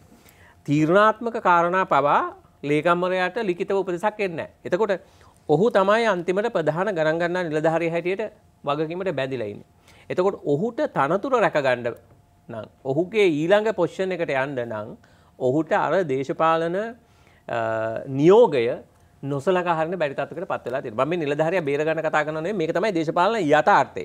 එතකොට අපි ප්‍රශ්නේ රූට් එකට උත්තරේ හොයන්නේ නැතුව රූට් එකේ මැද හරියේ කතා කරලා මේ ප්‍රශ්නෙට උත්තරයක් නැහැ. ඒක නිසා තමයි ව්‍යවස්ථා රාමුව ඇතුලේ ඒ ස්වාධීන ස්ට්‍රක්චර්ස් ඇති කළොත් එක පැත්තක ඒක යන්න පුළුවන්. ඔබතුමා කියන්නේ ස්වාධීන කමිෂන් සභාව හරහාද එහෙම නැත්නම් වගන්තියෙන් හැටියටද? ස්වාධීන කමිෂන් සභාව හරියාකාරව ක්‍රියාත්මක වෙන්න ඕනේ. හැබැයි ඒකෙන් නිලධාරියාගේ ස්වාධීනතාවය ආරක්ෂා වෙනවා. හැබැයි හොරකම නවතින්නේ නැහැ ඒකෙන් සම්පූර්ණම. හොරකම නවතින්න නම් ඒකට අදාළ තියෙන loop halls check and balance. අර දැන් හුඟක් වෙලාවට ප්‍රොකියුමන්ට්ස් වලින් වෙන්නේ. දැන් ප්‍රොකියුමන්ට්ස් උත් තියෙන ප්‍රශ්නේ තමයි දැන් විගණන සේවා සංගමයේ අපිත් එක්ක වැඩ කරනවා. දැන් අපට ප්‍රොකියුමන්ට් ප්‍රොසීඩියර් එක හරියටම අනුගමනය කරන්න පුළුවන්. එතකොට හරියටම අනුගමනය කළා ඒක ඇතුළේ හොරකම් කරන්න පුළුවන්. දැන් සමහර ඒවා අපි අර ඊයේ පෙරේද දැක්කේ සමහර ඒවා ප්‍රොකියුමන්ට් පොලිසි එකේ ඒ අපි හිතමු ඒ කොටේෂන් කෝල් කරන එක ඇතුළේ සමහර කණ්ඩායමකට ඇතුල් වෙන්න බැරි විදිහට ඒක හදනවා. හදලා ප්‍රොකියුමන්ට් ඒ ડોකියුමන්ට් ඔක්කොම ડોකියුමන්ට් ප්‍රොපර්ඩ්. හරි ලස්සනට ડોකියුමන්ට් කරලා හැබැයි ඒක ඇතුලේ හොරකම වෙනවා. ඉතින් ඒක නිසා මේක එක පැත්තක ආකල්පමය පැත්තකුත් තියෙනවා. දැන් කෝපවල තියෙන ප්‍රධානම ප්‍රශ්නේ තමයි ඒගොල්ලන්ට අල්ලන්න දත් නැහැ. ඒගොල්ලෝ හදලා නිර්දේශයක් විතරයි ඉදිරිපත් කරන්නේ. ඔඩිට් කමිෂන් එකට ඔඩිට් එකට ඒගොල්ලෝ බලලා ඒකට තව විශාල මුදලක් වැය කරනවා. දැන් පහුගිය අවුරුදු දශක ගානක ඔඩිට් කරපු අයෙන් එක්කෙනෙක් අල්ලලා ඒ කොස්ට් එක රිකවර් කරලා තියෙනවද නැහැ. ඔඩිට් කමිෂන් එකට පුළුවන් කමක් නැහැ. ඔඩිට් ජෙනරල්ට පුළුවන් කමක් නැහැ. ඒක නිර්දේශයෙන් එහාට යන්න. ඔහු පාර්ලිමේන්තුවට වාර්තා කරනවා විතරයි. පාර්ලිමේන්තුවේ දේශපාලනිකව තමයි තීන්දුව ගන්නේ. දැන් මේ වෙලාවේ ටිකක් සාධනීයව මම හිතන්නේ අපි කෝප කමිටු සභාපති චරිත හේරත් මහත්තයාට අපි ස්තුතිවන්ත වෙනවා ඔහු යමක් කරන්න උත්සාහ කරනවා. හැබැයි ඒගොල්ලන්ට එතනින් එහාට යන්න බෑ. එතකොට ඒකට ඕන කරන නීති හැබැයි හැම එකක්ම ව්‍යවස්ථාව ඇතුළේම නෙමෙයි මේ සුදර්ශන මහත්මයා. සමහර ඒවාට තියෙනවා පනත්, රෙගුලාසි, පාර්ලිමේන්තුවේ කමිටු වල ගන්න ඩිසිෂන්ස්. එතකොට ඒ හරහා සමහර දේවල් අපිට බ්ලොක් කරන්න පුළුවන්, වළක්වන්න පුළුවන්. මූලික ප්‍රේම් එක ව්‍යවස්ථා රාමුව ඇතුළට දාන්න ඕනේ. අසංග රන්දිනී මහත්මයා දැන් ඔබතුමා කොහොමද දකින්නේ දැන් අපි බැලුවොත් දැන් අර මුලට ගියොත් ඒ කියන්නේ 20 19 69 ලක්ෂයක් මම හිතනවා සුදර්මන් මම මෙතුමා නවත්තපු තැනින් පටන් ගන්නවා. ඒකත් එක්ක මට දැන් මොකද ඔබතුමා දකින්න දේ දැන් අපි දැන් මේ නිලධාරීන් පිළිබඳව කතා කරනවා වගේම අර කෝප් කමිටුවේ කෝපාවලින් එළියට එන කරුණු කාරණාත් එක්කම බැලුවාම දේශපාලනඥයන්ගේ පැටිකිරිය ගැනත් කතා කළ යුතු තත්ත්වයක් තියෙනවා. මොකද රට දකින්නේ දේශපාලන. අනිවාර්යයෙන්. මෙතනදී දකින්නේ කොහොමද මේ මෙතනදී මේ අනිත් කාරණා ඔබතුමාගේ අහන්න තියෙන කාරණේ අපි මේ 22 ගැනනේ කතා කරන්නේ. දැන් මේ වෙනකොට රටේ නීතිය හා සාමය පිළිබඳව දැවැන්ත ගැටලුවක් ප්‍රශ්නයක් තියෙනවා. දැන් මේ ව්‍යවස්ථාව තුල මේ අපි හිතමු ජනාධිපතිවරයා ඉවත් වුණා. 22 හෝ 21 හෝ 19 ප්ලස් හෝ සම්මුත වුණා. රටේ නීතිය හා සාමය සුරකින්න මේ ඉන්න පාලන අධිකාරියේ හෝ ඔබතුමන්ලා නියෝජනය කරන මේ නීතිඥ සංගමයක් පවා තියෙනවා රටේ. මේ නීතිඥ සංගමයේ පවා තුල හරි තියෙනවද මේ නීතිය හා සාමය නිසි පරිදි ආරක්ෂා කරන්න? පළවෙනි කාරණේ මෙච්චරයි. මම කැමති නෑ මේ ප්‍රශ්නය සහ ගැටලුව පුද්ගලානුබද්ධව විශ්ලේෂණය කරන්න. මොකද යම් පුද්ගලයෙක් ඉවත් වීම හෝ යම් පුද්ගලයෙක් පැමිණීම හෝ කියන කාරණේ නෙවෙයි. අපිට වැදගත් වෙන්නේ අපි ක්‍රියාත්මක වෙන අර වාහනේ එන්ජින් එක අපි හදා ගන්න ඕනේ. වාහනේ පදින මනුස්සයාට වැඩි එන්ජින් එක ලෙඩ වෙලා තියෙන්නේ. මම මේ ප්‍රශ්නේ 150ක් නෙවෙයි ප්‍රශ්නේ 180ක් විතර ඉවර වෙන එකක් කියන්න. අපි දැක්කා මේ රටේ මහජනතාවගේ මැදිහත් වීම සහ මහජනතාව පුරවැසියා විසින් පුරවැසියාගේ ප්‍රෙෂර් එක පිට කරන නිසා පහුගිය දවස්වල එක ස්ට්‍රයික් එකක් නැවතුණා. ඔබට මතකද? විදුලි බල මණ්ඩලයේ ස්ට්‍රයික් එකක් නතර වුණා. විදුලි බල මණ්ඩලයේ සමහර අය බය වුණා තමන්ගේ ගෙවල් හොයාගෙන මිනිස්සු එයි කියලා. අර මෙතුමා සඳහන් කළා වගේ අපි මම පුරවැසියෙක් හැටියට කෝප් කමිටුවේ සභාපතිතුමාට විශේෂයෙන්ම මහාචාර්ය චරිත හේරත් මැතිතුමා ඇතුළු කෝප් කමිටුවේ ඉන්න විද්වත් පිරිස සියලු දෙනාටම. මොකද අපි දැක්කා මීට කලින් කෝප් කමිටුව තිබුණාට වැඩිය මේ මාධ්‍ය සංදර්ශනයක් බවට පත් කරගන්නේ නැතුව නම්බර්ස් එක්ක හැම කෙනෙක්ම අපි දැක්කා විපක්ෂ දේශපාලන 나යකයෝ ඉන්නවා සහ අනුපක්ෂ දේශපාලන 나යකයෝ ඉන්නවා. මේ අය මේ කරුණු දත් ඇතුව ඉදිරිපත් කළා. මේ ප්‍රශ්න 150ක් විසඳන යෝජනාවක් කියලා ගෝඨාභය මහත්තයා ඉවත් වෙනවා කියලා කියන යෝජනාව පැත්තකින් තියලා මම කියනවා විදුලි බල මණ්ඩලයේ අලාභ පියව ගත්තොත් මේ රටේ ආර්ථික අර්බුදයේ භාගයක් විසඳ ගන්න පුළුවන් කියලා. මෙන්න මෙච්චරයි සරල කතන්දරේ. දමිත් මේ කාරණේ සම්බන්ධව කිව්වා විදුලිය ජෙනරේට් කරන්න. මේ දවස් ටිකේ කෝප් එකේ විස්තර ටික බලාගත්තා නම් කෝප් එකේ සාකච්ඡා ටිකේ කතා කරන ටික දැනගත්තා නම් මේ ප්‍රශ්නේ ආරම්භය කොතනද හැදුනේ කොතනද මේක විසඳන්න පුළුවන් මාර්ග මොනවද කියන එක මේ රටේ මිනිස්සුන්ට තේරුම් ගන්න පුළුවන්. මේක ව්‍යවස්ථා අර්බුදයක් ව්‍යවස්ථා ගැටලුවක් නෙවෙයි. පුද්ගලානුබද්ධ ගැටලුවක් නෙවෙයි. කාලාන්තරයක් තිස්සේ නිර්මාණය කරගෙන ආපු දූෂණ සහ වංචා ක්‍රියාවලියක ප්‍රතිඵලයක් නිසා ආපු එකක්. විදුලිය ජෙනරේට් කරන්න අවුරුද්දකට රුපියල් බිලියන 800ක් යනවා. විදුලිය නිෂ්පාදනය කිරීම සඳහා මම ටිකක් වෙලාව ගන්නවා මේ කාරණේ පැහැදිලි කරන්න. මොකද මම මේ ගැන පොඩ්ඩක් රිසර්ච් කරලා තියෙනවා. මම පුද්ගලිකව මැදිහත් වෙලා. එතකොට විදුලිය විකුණලා පාරිභෝගිකයන්ට විදුලිය විකුණලා රුපියල් බිලියන 250ක් හොයනවා. රුපියල් බිලියන 800ක් යනවා විදුලිය නිෂ්පාදනය කරන්න විකුණලා හොයන්නේ 250යි. විදුලි බල මණ්ඩලයේ අවුරුද්දකට රුපියල් බිලියන 550ක් පාඩුයි. අපි අපේ රටේ මිනිසුන්ට බදු ගහලා වැට් වෙන්න පුළුවන්, අගය මතය කිරීමේ බද්ධ වෙන්න පුළුවන්, රේගු වෙන්න පුළුවන් හැමතැනින්ම බදු ගහලා බදු ආදායමත් බිලියන 800ක්. ඒතර විදුලි බල මණ්ඩලයේ පාඩුව පියවන්න අපි කොච්චර මුදලක් යට කරනවා. ඊට පස්සේ මේ රටේ සමස්ත ණයබරින් 90%ක් රැඳිලා පවතින ආයතන 4ක් එක්ක. මොකක්ද ආයතන හතර? විදුලි බල මණ්ඩලය, ශ්‍රී ලංකන් ගුවන් සේවය, තෙල් සංස්ථාව, සතුස. එතකොට මෙන්න මේ ආයතන ඇතුලේ කාලාන්තරයක් තිස්සේ පුරවැසියා මේව සම්බන්ධ සවිඥානික වෙන්න මේ අපූර්ව පාඩමක් මේ අපේ රට අගාධයට වැඩිලා තියෙන්නේ මොන තැනින්ද කොහොමද කොයි විදිහටද මේක ආර්ථික අර්බුදයක්. මේක කළමනාකරණය කළ හැකි ආර්ථික අර්බුදයක්. මේ ආර්ථික අර්බුදය කළමනාකරණය කරන්නේ කොහොමද කියන පාඩම අපේ රටේ පුරවැසියාට සවිඥානිකයි නම් ඉගෙන ගන්න පුළුවන් කෝප් කමිටුවේ සාකච්ඡා ටික දිහා බලාගෙන හිටියනම් මූලිකව. එතකොට මම මේ කියන්නේ මේ විදුලි බල මණ්ඩලයේ පාඩුව සම්බන්ධ කාරණේ සම්බන්ධව මැදිහත් වීමක් වුණොත් ඊට පස්සේ විදුලි බල මණ්ඩලය ණයට ගන්නවා සිපෙට්කෝ එකෙන් තෙල්. ඊට පස්සේ එතනත් අර්බුදය. අපි දැක්කා පහුගිය දවස්වල අර මිනිසුන්ට අවිනිශ්චිතතාවයත් එක්කනේ මේක නිර්මාණය වෙන්නේ. මෙතන තියෙනවා ලොකු මාෆියා එකක්. මේක මට පුද්ගලයෝ නම් වශයෙන් චෝදනා කිරීම සම්බන්ධව මම එච්චර සතුටු නෑ. නමුත් මේක නම්බර්ස් එක කතා කරනවා නම් අපිට සාමාන්‍ය මෙගාවොට් 2600ක් විතර මම මේ පිළිබඳ විශේෂඥයෙක් නෙවෙයි මම දැනුවත් තරමට විතර අවශ්‍ය වෙන අපිට පීක් ටයිම් එකේදී. මේ වෙලාවට අපිට අපේ පද්ධතිය ශක්තිමත් නෑ විදුලිය නිෂ්පාදනය කරන්න අපේ අවශ්‍යතාවයට පාරිභෝගිකයට අවශ්‍ය කරන සැපයුම කරන්න. එතකොට මොකද වෙන්නේ? පුද්ගලික විදුලි නිෂ්පාදන ආයතන වලින් අපි පුද්ගලික විදුලි බලාගාර වලින් මිලදී ගන්නවා. මේක දිගින් දිගටම මිලදී ගැනීම සිද්ධ වෙනවා. ඒ කියන්නේ අපේ අර තියෙන පද්ධතිය අපි වර්ධනය කරගෙන නැහැ. විවිධ හේතු මත නතර වෙලා තියෙනවා. අපි ඒ යට යම් මාෆියාවක් තියෙනවා කියනවා. මාෆියාවක් ක්‍රියාත්මක වෙනවා කියලා රටේ මිනිස්සුත් කතා වෙනවා. හැමෝම කතා වෙනවා. මොකද මේ සමහර දේවල් මේ ආයතන විදුලි බල මණ්ඩලයට සම්බන්ධ ඉංජිනේරු වෙන්න පුළුවන්. සමහර විට සේවකයන් වෙන්න පුළුවන්. ඒ අයට අයිති බලාගාර ඔවුන්ගේ නම් වලින් නෙවෙයි ක්‍රියාත්මක වෙන්නේ. වලින් ඔවුන් ආදායම් ලබන්න මාර්ගයක් නිර්මාණය කරගන්න කටයුතු කරනවා. මේ සංග ඔබතුමා දැන් ඔය විදුලි බලය ගැන කතා කරද්දී ඔබතුමා කිව්වා ප්‍රධාන වශයෙන්ම විදුලි බලයේ මණ්ඩලයේ වෙන මේ අක්‍රමිකතා දූෂණ සහ මේ අලාභය. ඒක එකක්. ඔව්. දැන් අපි දැක්කා පැය 13ක් විදුලිය කැපුණා. පැය 13ක් විදුලිය කපන්න සිද්ධ වුණා. ඒ පැය 13ක විදුලිය කැපීම එක්කම තමයි මිරිහානි සිද්ධිය ඇති වෙන්නේ. මිරිහානි සිද්ධිය. එතනින් වෙන අවිනිශ්චිතතාවය. එතනින් පස්සේ හැබැයි අද වෙනකන් පැය 5ට වැඩි විදුලිය කැපිල්ලක් සිද්ධ වුණේ නැහැ. සහ ඒ වගේම ඔබ විමසිලිවත්ව හිටියනම් මතක තියාගන්න මේ ජල විදුලි බලාගාරවල ජල මට්ටම අඩු කිරීම සම්බන්ධ ප්‍රශ්නයක් තියෙනවා. ඒකට මේක කුමන්ත්‍රණයක් එක ක්‍රියාත්මක වෙන දෙයක්. ඒ කියන්නේ විදුලිය කපන්න සිද්ධ වෙනවා අපිට අවශ්‍ය නිෂ්පාදනය දෙන්න බැයි නම් ඊට පස්සේ පුද්ගලික බලාගාරවලින් විදුලිය මිලදී ගන්න ඕනේ. එතකොට අපේ වැව් ටිකේ සොරව් ටික ඇරලා තිබ්බොත් අපි ජල විදුලිය හරහා නිෂ්පාදනය කරගන්න විදුලිය අපිට නැති වෙනවා. එතකොට පුද්ගලික බලාගාරවලින් විදුලිය ගන්න පුළුවන්. එහෙම නැත්නම් ලයිට් කපන්න වෙනවා. එතකොට මේක මේ අර්බුද නිර්මාණය කිරීම. මම තවත් කාරණයක් කියන්න උත්සාහ කරනවා. මොකද මම පුද්ගලිකව මැදිහත් වෙලා කරපු රිසර්ච් එකක්.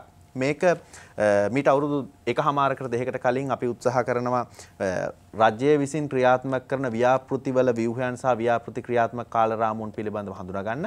ලංකාවේ ප්‍රකට පරිපාලන ශාස්ත්‍රයේ ඉන්න කීප දෙනෙක් එක්ක මම මේ කාරණාවන් සම්බන්ධව සාකච්ඡා කරනවා. මට ඒ වෙලාවේ මම මේ වෙලෙදි මතක් කරන්න චතුරුද සිල්ලා කියන මගේ රිසර්ච් කරන අනිත් සහෝදරයත් එක්ක මම මේ කාරණේ කළේ. මේ වෙලාවේදී අපි හොයාගන්නවා ලංකාවේ මේ මොහොත වෙනකොට ඒ මොහොත වෙනකොට සුළු හා මධ්‍ය පරිමාණ සහ මහා පරිමාණ ව්‍යාපෘති 1189ක් ක්‍රියාත්මක වෙමින් තිබ්බා. මුදල් අමාත්‍යාංශය සහ රේකී අනිත් අමාත්‍යාංශ හරහා තමයි මේ ව්‍යාපෘති ක්‍රියාත්මක වෙමින් තිබුණේ.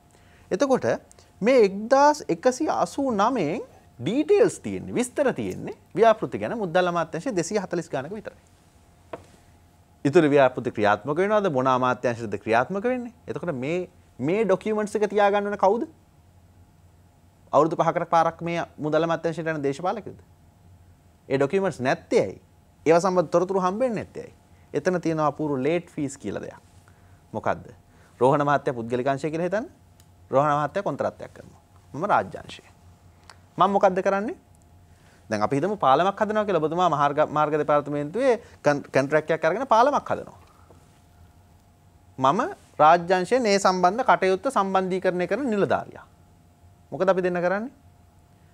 මම හරියට මේ පාර හදාගන්න, පාලම හදාගන්න අවශ්‍ය කරන රජයේ පැත්තෙන් කරන්න ඕන දේවල් ටිකක් තියෙනවා. ඒ ටික මම කරන්න ඕනේ.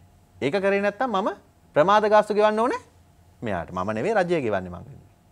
ඊට පස්සේ මෙතුමා හරි වෙලාවට පාලම හදලා දුන්නේ නැත්නම් මෙතුමා මට ප්‍රමාද ගාස්තු ගෙවන්න ඕනේ. රජයේ ක්‍රියාත්මක කරන ව්‍යාපෘති ගැන හොයලා බලන්න. ව්‍යාපෘති අතිශය බහුතරය 70ක් විතර. උදේට විනාඩි කාලයක් තියෙනවා. 70ක් විතර හැම කාරණයක් සම්බන්ධව රාජ්‍යයේ පැත්තෙන් ප්‍රමාද වෙනවා. ඒ නෙග්ලිජන්ස් වලට, ඒ නොසලකා හැරීම් වලට, වගකීම් පැහැර හැරීම් වලට නෛතික ක්‍රියාමාර්ග ගැනීමක් අපේ රටේ සිද්ධ වෙන්නේ නැහැ. ඒක නිසා තමයි මම පරක්කු කරලා කරන පාඩුව මෙයාට යනවා. අපි හිතමු ප්‍රමාද ගාස්තුවට ලක්ෂයක් විතර මෙයාට ගියා කියලා. පොඩි ගණන් නෙවෙයි ලොකු ගණන් යන්නේ. ඒකෙන් percentage එක මට එනවා. ඔය පුරුක ඇතුලේ දේශපාලඥය නැද්ද? ඔය පුරුක ඇතුලේ දේශපාලඥයෝ ඉන්නවා ඉතාම පැහැදිලිව. හැබැයි මම මේ වෙනකොට හොයාගෙන තියෙන දත් ඇතුලේ මේ දූෂණ සහ වංචා ඇතුලේ 150ට වැඩි ප්‍රමාණයක් ඔය කියන රාජ්‍ය සේවයේ අය ඉන්නවා. මොකද මේක පාලන බලය ගන්න ඕනෑම දේශපාලන අනිත් එක තමයි හැම ආයතනයකම ඉන්න මිඩල් මැනේජ්මන්ට් එක කියලා එකක්. හැබැයි අසංක දැන් මේකෙදී මම ඔය කියපු ටිකට ඔක්කොටම එකඟයි. ඒකට පැහැදිලි කිරීමක් කරනවා. ඔව් විශේෂ භාර අමාත්‍යවරයෙක් ඉන්නේ මේවා අධීක්ෂණය කරන්න තමයි. එතකොට ඒගොල්ලන්ගේ වගකීම තමයි අමාත්‍යාංශ ලේකම්වරයා ඇතුළු පහළ අමාත්‍යාංශ ලේකම්වරයා තමයි ඒක කරන්න වෙන්නේ. ඒවා කොහොමද වෙන්නේ? ඒවා අධීක්ෂණය වෙනවද? නියමිත වෙලාවට වෙනවද? මේක ඇතුළෙන් වංචාවල් සිද්ධ වෙනවද කියලා අමාත්‍යවරයාගේ ඍජු වගකීමක් වෙනවා. එතකොට දැන් අමාත්‍යවරයාත් අර හොරකමේ කොටස්කරුවෙක් වුණොත් අර වගකීම් සියල්ලම නැති වෙලා යනවා. ඔතනට ආපු එක බොහොම හොඳයි. මොකද ඒකට හේතුව තමයි මම මේ පැහැදිලි කරමින් ඉන්නේ. දැන් යමුකෝ ආයෙ පාරක් විදුලි බල මණ්ඩලයට. විදුලි බල මණ්ඩලයේ මේ සිද්ධ වෙන සිදුවීම මේ අවුරුදු 2 දිනුනේ හේකුත් නෙවෙයි. පහුගිය යහපාලන ආණ්ඩුවේ අවුරුදු 5 දිනුනේ හේකුත් නෙවෙයි. අවුරුදු 10ක් 15ක් 20ක් 30ක් තිස්සේ ක්‍රමානුකූලව සිද්ධ වෙන දෙයක්. දැන් ආණ්ඩුක්‍රම ව්‍යවස්ථාවේ ව්‍යුහාත්මක වෙනස්කම් තිබුණාය කියලා. ව්‍යුහාත්මක වෙනස්කම් තිබුණාය කියලා අපිට පුළුවන් වුණා දේ පාඩුව වළක්වා ගන්න ලාභ ලබන තත්යකට ගේන්න කවදාකවත්. එතනට බාධා කිරීමක් නෑ මම කියන්නේ විවස්ථාමය ආකාරයෙන් විසදාගත හැකි තැන් තියෙනවා නොහැකි තැන් තියෙනවා. මූලික නීතිය ඇතුළට අපිට ගේන්න බෑ මේ විදිහට නොසලකා හැරීම් කරන අයට දඬුවම් දෙන මාර්ග මේවයි කියලා ව්‍යවස්ථාව ඇතුළට ගේන්න බෑ. ඒක අපරාධ නීතිය ඇතුළට ගේන්න ඕන. එතකොට ආණ්ඩුක්‍රම ව්‍යවස්ථාව ඇතුලේ අපි දන්නවා මේ හැමෝම කතා කරන ජනතා පරමාධිපත්‍යයක් ගැන. සුධර්මන් මේක මේ සමස්ත ලියවිල්ල ආණ්ඩුක්‍රම ව්‍යවස්ථාව කියන්නේම ජනතා පරමාධිපත්‍ය. මොකද්ද මේ ලියවිල්ලේ තේරුම? තුන්වෙනි ව්‍යවස්ථාවේ කියනවා ජනතාව කෙරෙහි පරමාධිපත්‍ය බලය පිහිටවා ඇත්තේ කියලා. හතරවෙනි ව්‍යවස්ථාවේ කියනවා සාමාන්‍ය ජනතාව නීතිඥවරු ව්‍යවස්ථාවේ වගන්ති වලට ව්‍යවස්ථා කියලා කියන්නේ සාමාන්‍ය ජනතාව වගන්ති කියනවා. ඊට පස්සේ හතරවෙනි වගන්තිය කියනවා ජනතාවගේ පරමාධිපත්‍ය බලය පහත ආකාරයෙන් භුක්ති විඳිනවා කියලා. ජනතාවගේ ව්‍යවස්ථාදායක බලය පාර්ලිමේන්තුව විසින්ද මත විචාරණයකදී ජනතාව විසින්ද. ජනතාවගේ විධායක බලය ජනාධිපතිවරයා ඇතුළු කැබිනට් මණ්ඩලයක් විසින්ද. ජනතාවගේ අධිකරණ බලය ජනතාව විසින් තෝරාගත්ත පාර්ලිමේන්තුවෙන් කලින් කාලට පිහිටවන ලබන අධිකරණ වලින්ද. ඊට පස්සේ තව දෙකක් තියෙනවා පුද්ගලිකව ක්‍රියාත්මක කරන. මූලික අයිතිවාසිකම් සහ ඡන්ද බලය. එතකොට මේ සම්වස්ත ලියවිල්ලෙම තියෙන්නේ මේ ආයතන ටික ගැන. ඒ කියන්නේ මොකද්ද? ජනතාවගේ පරමාධිපත්‍ය බලය ක්‍රියාත්මක කරන්නේ කොහොමද කියලා මේකේ තියෙන්නේ. නමුත් එතනට එකක් කියනවා දැන් අපේ අර සමස්ත ව්‍යවස්ථා සංශෝධනයේ අරමුණ ස්වාධීනත්වය ඇති කිරීම සහ මේ පාරදෘශ්‍යත්වය ඇති කිරීම සංවර්ණ තුලන ඇති කිරීම මේ ආයතන අතර බලතල බෙදීම නිශ්චිත වශයෙන් කටයුතු කිරීම ඒ පපුට්ටුවේ ඉන්න විධායකයේගේ අරමුණ ඒක නම් ඒ අරමුණ ව්‍යවස්ථාදායකයා හරහා ක්‍රියාත්මක වෙනවා. එතකොට මේ ආයතන ස්වාධීනව කටයුතු කරනවා. අර එතන ඒ පුරුක තමයි වැදගත්. තාම කෙටි කාරණා. දැන් ආසන්නම උදාහරණයක් මම කියන්නම්. මේ වර්තමාන ජනාධිපතිවරයා පත් වුණාට පස්සේ අලුත් ව්‍යවස්ථාවක් සම්පාදනය කරන්න කටයුතු කරමින් යනවා. පාර්ලිමේන්තුවේ වගකීම මොකද්ද මෙතුමා කියන වගේම අපි හැමෝම දන්නා වගේ නීති සම්පාදනය, ව්‍යවස්ථා සම්පාදනය තමයි පාර්ලිමේන්තුවේ වගකීම. හැබැයි රටේ ව්‍යවස්ථාව හදන්නේ පාර්ලිමේන්තුව දන්නෙත් නැතුව, රටේ ජනතාව දන්නෙත් නැතුව පත් කරපු වෙනත් කණ්ඩායමක්. ඉතින් ඒකනම් යථාර්ථය ඔය කියන ස්වාධිපත්‍ය අපි ගාව තියෙනවද කියන ප්‍රශ්නේ තියෙනවා. හොඳයි. පැහැදිලි. අද අපි සාකච්ඡා කරමින් ඉන්නේ රටේ අර්බුද විසඳන්න 22ට පුළුවන්ද කියලා. තුලාව දේශපාලන සංවාදයේ අවසන් වටයත් සමග එකතු වෙමු ප්‍රධාන පාලක මැදිරියත් සමග සම්බන්ධ වී.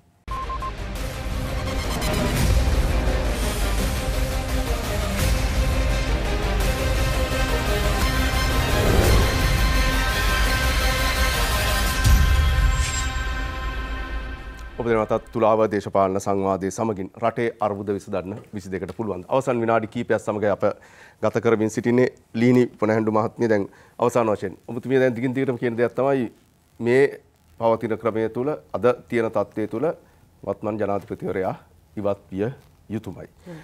ඊළඟට මේක පුළුවන් කළමනාකරණය කරලා මේ රට හරි තත්ත්වෙට ගේන්න. ඍජුවම ඇහුවොත් ඔබතුමියගෙන් මේ ජනාධිපතිවරයා ඉවත් වෙලා කවුද ඊළඟට පත් කළ යුතු පුද්ගලයා?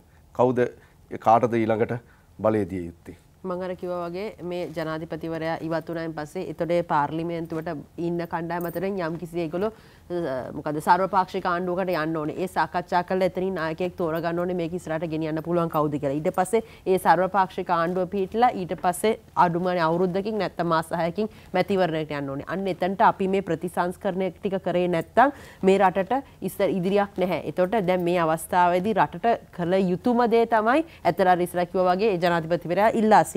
ඒකත් මම කියන්නේ කැමති මේ 22 වෙනි ව්‍යවස්ථා සංශෝධනය වගේ බොරු ලියවිලි ගෙනල්ලා නිකන් අර කරන්නම් වාලේ දේවල් කරන්නේ නැතුව අඩුම ගානේ දැන්වත් මේ පාර්ලිමේන්තුවේ ඉන්න නායකයන් අවංකව කටයුතු කරන්න කියලා මම ඉල්ලීමක් කරන්න කැමතියි. දැන් වර්තමාන අධිකරණ ඇමතිතුමා ප්‍රයිවට් බිල් එකක් හැටියට එතුමා ස්වාධීනව කටයුතු කරනකොට ගේන 21 වෙනි ව්‍යවස්ථා සංශෝධනය දැන් ගේන 22 වෙනි ව්‍යවස්ථා සංශෝධනය අතර ගැටලු ගණනාවක් තියෙනවා. එතකොට අපි මේ 22 හරහා නැවත 19ට යන අඩුම ගානේ 19ට හරියමු. ගිහිල්ලා මේ ස්වාධීන වූ ආයතන ටික පිහිටවමු. මේ ව්‍යවස්ථාදායක සභාව මේ කියන ව්‍යවස්ථාදායක සභාව ස්වාධීන වූ මේ ආයතනයක් හැටියට පිහිටවලා ඒ හරහා පත් කරන ඊට පස්සේ කොමිෂන් සභාව ස්වාධීන වෙන තැනට ගෙනියමු. නැතුව මේ නිකන් අර පාස් කරන්න ඕන වට ලේඛනයක් ගෙනල්ලා මේ ප්‍රශ්නට විසඳුමක් නෙවෙයි. ඇත්තට ගත්තොත් ලංකාවේ හැටියට ගත්තොත් අපි මේ අර්බුදයට පත් වෙලා ඉතින් එතකොට මේ වර්තමාන තියෙන ක්‍රමයම මේකට හේතුවක්. මේ ජනාධිපතිවරයා හේතුවක්. ඒ ජනාධිපතිවරයා තුළ තියෙන අසීමාන්තික බලතල හේතුවක්. ඒතකොට දැන් එතුමා අවුරුදු දෙකමාරක් ඇතුළේ මේ දේ කරලා තව අවුරුදු දෙකමාරක් එතුමාට බලය තියෙනවා. ඉතින් එතුමා ඒ තව අවුරුදු දෙකමාරක් මෙතන හිටියොත් මේක තවත් අගාධයටපත් වෙනවා. එතකොට ඔබතුමිය කියන ඔය පොඩි ඉතා කෙටි බාධා කිරීමක් දැන් මූලික වශයෙන් කළ යුත්තේ මේ බලතල අඩු කිරීම නේද? බලතල අඩු කිරීම. මොකද ඊළඟ කෙනා එන්න කලින් මේ බලතල අඩු කරලා නේද මේ වෙනස මේ බලතල අඩු කරන්න ඕනේ. මේ බලතල අඩු කරලා පාර්ලිමේන්තුවට වග කියන පුද්ගලයා කියන ඕනේ. පාර්ලිමේන්තුව ශක්තිමත් කරන්න ඕනේ. එතකොට දැන් මේ 22 වෙනි ව්‍යවස්ථා සංශෝධනය හරහා අර කියනවා අන්තර්කාලීන විධාන ට්‍රාන්සිෂනල් ප්‍රොවිෂන්ස් ගෙනල්ලා තියෙනවා. මේ ගේන සංශෝධන මේ තියෙන වර්තමාන ජනාධිපතිවරයාට බලාත්මක වෙන්නේ නැහැ කියලා. ඉතින් එතකොට මේක ගේන්නේ ආරමුණ මොකද්ද? එතකොට මේ තියෙන ගෝඨාභය රාජපක්ෂ මහතාම ඒ තියෙන විදියටම ඉතුරු දෙකක් ඉන්නවා නම් අවශ්‍ය අවස්ථාවකදී අගමැතිවරයා ඉල්ලාස් කරන්නත් පුළුවන් නම් තමන්ට පුළුවන් විදිහට අමාත්‍යාංශ දුර තියාගන්නත් පුළුවන් නම් පාර්ලිමේන්තුව තමන්ට ඕන අවස්ථාවකදී අවුරුදු දෙකමාරක් ගියන් පස්සේ විසිරුවා හරින්නත් පුළුවන් නම් පාර්ලිමේන්තුව කල්තැබීමේ බලයක් තියෙනවා නම් අගමැතිතුමාගේ උපදෙස් අවශ්‍ය නැතුව තමන්ට ඕන විදිහට කටයුතු කරන්න පුළුවන් නම් තව අවුරුදු දෙකමාරක් මේ දැන් හිටපු විදිහට කටයුතු කරොත් තව මොකද මේ රටට වෙන්නේ? ඉතින් අපි දන්නවා මේ තියෙන ප්‍රශ්න වලට ගැටලුව එතුමා තුළ හරහා තියෙන මේ අසීමාන්තික බලය විශ්ස හරහා ලැබිලා තියෙන එක. ඉතින් ඒක කාරණයක් මම මුලින් සඳහන් කරපු එකක් තියෙනවා. මේ කාරණාව ඇතුලේ අපි නොබැලිය යුතුයි මේ ලිහිණි පුද්ගලානුබද්ධ වාණ්ඩුක්‍රම ව්‍යවස්ථාව. අනිවාර්යයෙන් මමත් එතන ඉන්නවා. පුද්ගලානුබද්ධ වාණ්ඩුක්‍රම ව්‍යවස්ථාව ගැන බලලා මේ කාලේ කියන කාරණාව සම්බන්ධව මම හිතන්නේ අපේ වෘත්තීමය භාවිතාවට ඒක සුදුසු නෑ කියලා මම විශ්වාස කරනවා. රටටම බලපාන ඉදිරියට යන්න පුළුවන්. අනිවාර්යයෙන් මම එතන ඉන්නවා. අපි පුට්ටුවේ ඉන්න නායකයා නීතියට ගරු කරනවා නම් නීතිය ගැන තමුන් අර දෙන 4 වෙනි උපලේඛනයේ තියෙනවා තමුන් දෙන දියුරුම ව්‍යවස්ථාව ගරු කරනවා ව්‍යවස්ථාවට අනුකූලව කටයුතු කරනවා. නීතියට නීතිය පිළිබඳ දැනුමක් තියෙනවා නම් නීතිය උල්ලංඝනය කිරීමට කටයුතු කරන්නේ නැහැ. පාර්ලිමේන්තුවේ තියෙන ව්‍යවස්ථාවේ සම්ප්‍රදාය තමයි සම්ප්‍රදානුකූලව ඒ කියන්නේ ප්‍රින්සිපල්ස් තමයි සංවරණ තුලන ක්‍රමය බලතල බෙදීමේ ක්‍රමය නීති ආධිපත්‍ය සුරකීම නීතියට ගරු කරන මානව හිමිකම් ආරක්ෂා කිරීම. ඉතින් අද අපි දකින වර්තමානයේ මේ මොනවාද හමුදාවේ ක්‍රියාකාරීත්වය පොලිසිය ක්‍රියාකාරීත්වය. ඒතර ලංකාවේ හැටියට ගත්තොත් විශ්වසනීයත්වයේ හැටියට ගත්තොත් අන්තර්ජාතිකව ලංකාවට තියෙන පිළිගැනීම මේ සෑම අන්තයකින්ම අපි කඩාගෙන වැටිලා. ඉතින් ඒ කඩාගෙන වැටීමට මේ තියෙන පාලන තන්ත්‍රය ඍජුව වග කියන්න ඕනේ. ඉතින් එතකොට මේ තියෙන ප්‍රශ්න ඇති කරපු මිනිස්සු ප්‍රශ්නට විසඳුමක් නැහැ කියන එක තමයි මම නම් දකින්නේ. ඉතින් ඒ හින්දා මේ වර්තමාන ජනාධිපතිවරයා ඉල්ලාස් වෙලා සර්වපාක්ෂික ආණ්ඩුවකට ගිහිල්ලා මේ ව්‍යවස්ථා සංශෝධන ඇති කරලා අවංකව දේශපාලඥයන් කටයුතු කරන්න කියලා තමයි ජනතාව වෙනුවෙන් කටයුතු කරන්න කියලා තමයි මම ඉල්ලන්නේ කැමතියි. හොඳයි. දමිත් රණසිංහ මහත්මයා දැන් මේ කාරණාත් එක්ක අර ඔබතුමා දිගින් දිගටම කියපු දේ ශක්තිමත් ආර්ථිකයක් ගොඩනගන්න ගත යුතු ක්‍රියාමාර්ග. දැන් ඔබතුමා දකින විදිහට සර්වපාක්ෂික ආණ්ඩුවක් මේ රටට ආවොත් නව ජනාධිපතිවරයෙක් පත් වුණොත් ඒ හරහා නිසි ආර්ථික කළමනාකාරීත්වයක් ගොඩනගා ගන්න රාජ්‍යාංශය සහ පෞද්ගලික අංශයට ඔබතුමා දකින්නේ නැත්නම් මේ වෙනකොට වැඩපිළිවෙලක් තියනවාද නැද්ද? ඒ සඳහා වූ යෝජනාවලියක් දැනටමත් රට තුළ සාකච්ඡා වෙමින් පවතිනවාද? මම ඒක මෙහෙම ගන්නම්. දැන් අපි මම මේක හඳුන්වන්නේ මේක ආර්ථික අර්බුදය නිසා ඇති වූ දේශපාලන සමාජය සත මම කලින් සඳහන් කරා වගේ.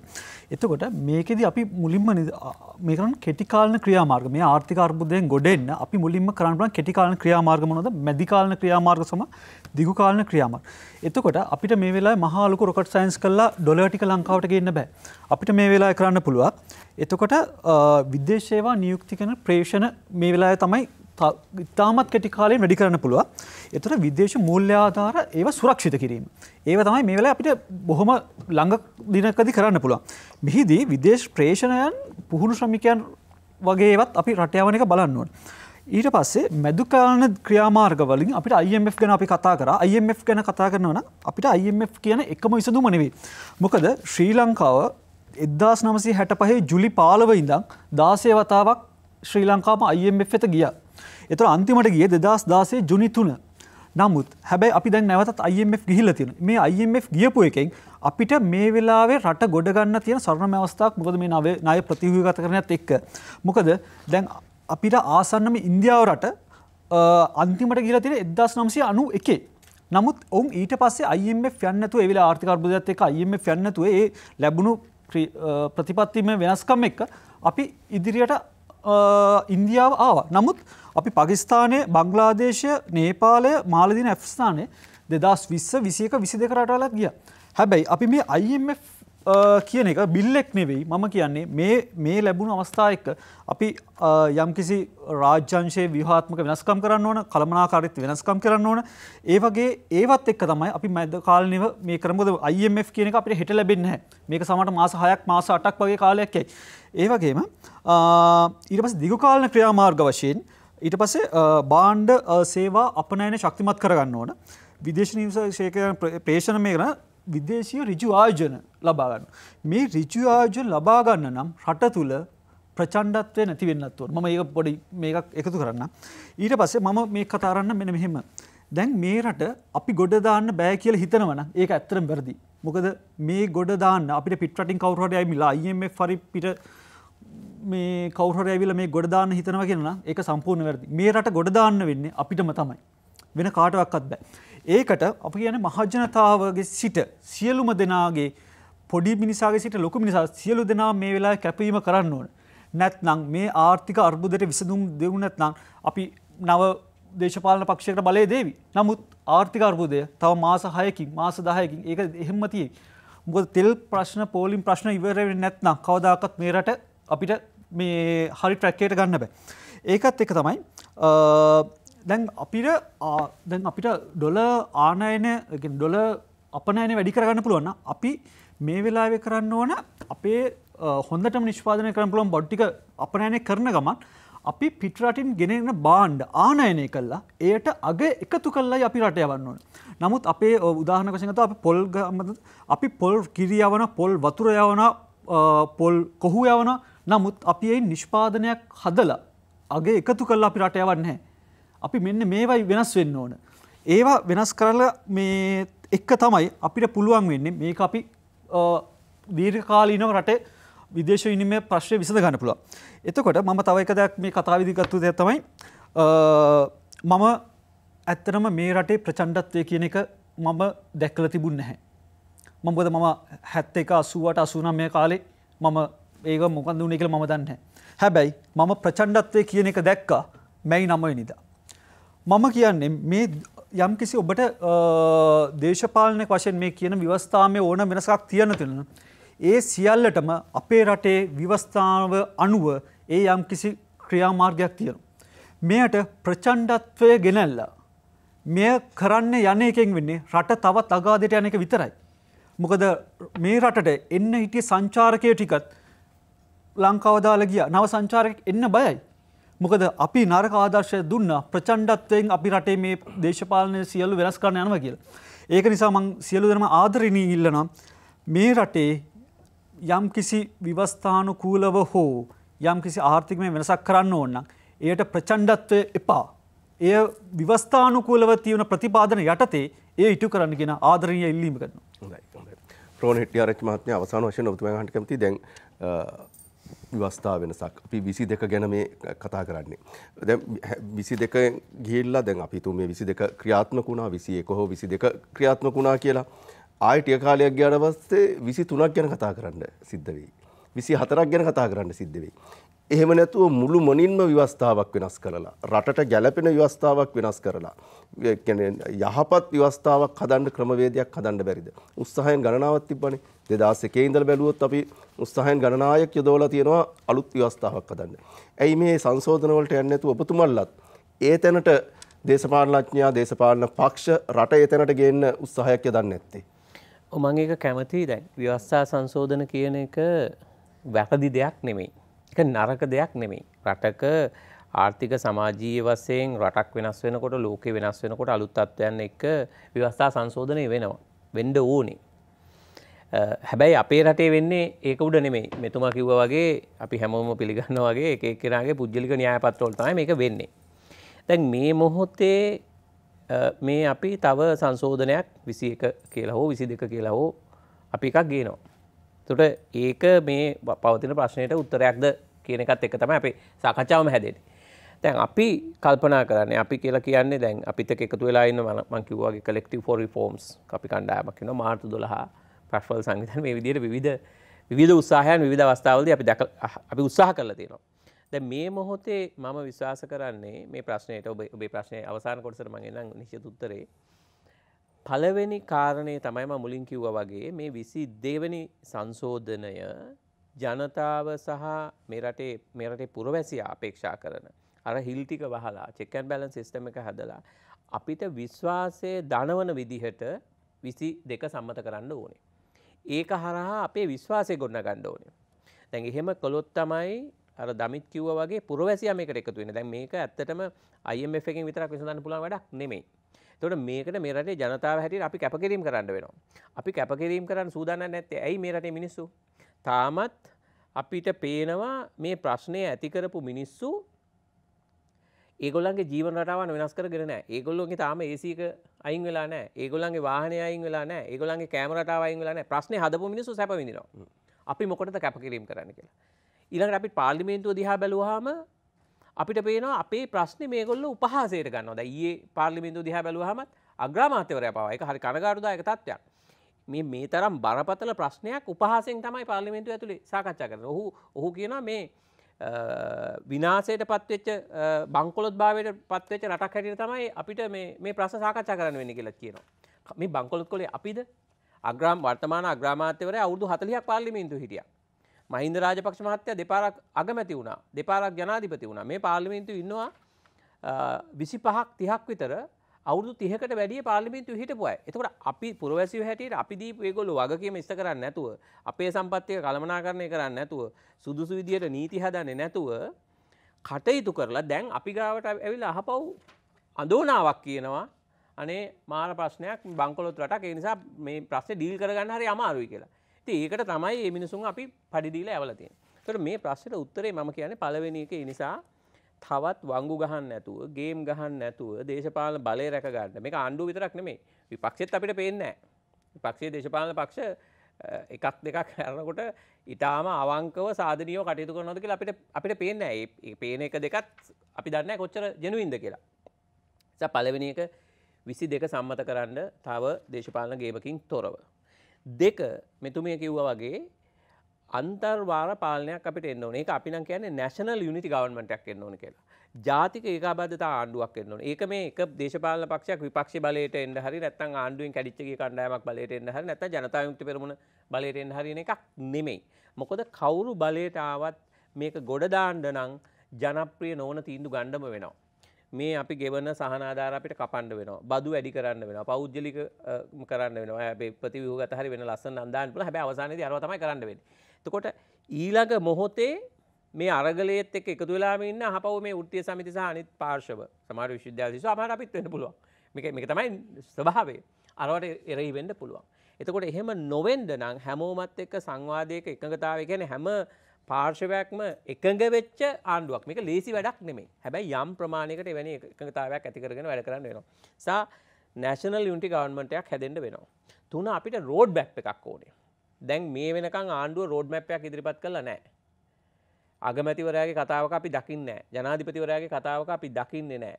තෙල් එන නැව් ගැන ගණන් කරනවා මිසක් ඩොලර් එන විදිහක් ගැන කතා කරන්නේ නැහැ. IMF එක ගැන කතා කරනවා මිසක් මේ මෙතුමා කිව්වා වගේ කොහොමද ඩොලර් රටට ගේන්නේ? මොනවද විකල්ප ක්‍රියාමාර්ග? ආනයන සීමා කරලා කොහොමද අපි ඩොලර් ඉතුරු කරගන්නේ? ඒවා ගැන තැන තැන පුංචි පුංචි කතා මිසක් සැලැස්මක් ඇතුව වැඩක් පේන්නේ නැහැ. රෝඩ් මැප් එකක් පේන්නේ නැහැ ආණ්ඩුව පැත්තෙන්. විපක්ෂ පැත්තෙන් රෝඩ් මැප් එකකුත් එන්නේ නැහැ. ඒ නිසා රෝඩ් මැප් එකක් අපිට ඉදිරිපත් කරන්න ඕන. ඊළඟට ජනාධිපතිවරයා ඉල්ලා සිටින සාධාරණ කාලයක් ඇතුලේ ඒක අවුරුදු ගාණක් නෙමෙයි මාස 6ක් හෝ යම් සාධාරණ කාලයක් ඇතුළතදී එක්සිට් ක්‍රමයක් තියෙන්න ඕනේ. ඊළඟට අපි යෝජනා කරනවා ඒක අවසානයේ මින්ට්‍රීම් ගවර්න්මන්ට් එක මාස 6ක හෝ 8ක් හරි ගිහිල්ලා මැතිවරණයක් තියන්න ඕනේ. මැතිවරණෙත් එක්ක අපි ජනමත විචාරණයකට යන්න ඕනේ ජනාධිපති ක්‍රමයේ ඕන දෙපාද කියලා. ඒක ලේසියෙන් අලුත් වියදමක් නැතුව ඒකත් එක්කම යන්න පුළුවන්. ඊට පස්සේ ඔබතුමා කියපු ජනතාව තීන්දුව කළොත් අනිවාර්යයෙන්ම යම් සාධාරණ කාලයක් ඇතුළත මොකද ආණ්ඩු ක්‍රමය සහ මැතිවරණ ක්‍රමය එකට බැඳෙනවා. ඒකයි මේ අර 13 ගැන එහෙම සුධර්ම නැහුවේ. එතකොට ඒක නිසා අවසාන වශයෙන් ඒක සිද්ධ වුණොත් අනිවාර්යයෙන්ම අලුත් ව්‍යවස්ථාවක් හදලා රට සාධනීය තැනකට ගේන්න පුළුවන්. මේක මේ ව්‍යසනය අපිට සාධනීයව පොසිටිව්ලි අරගෙන වැඩ කරන්න පුළුවන්.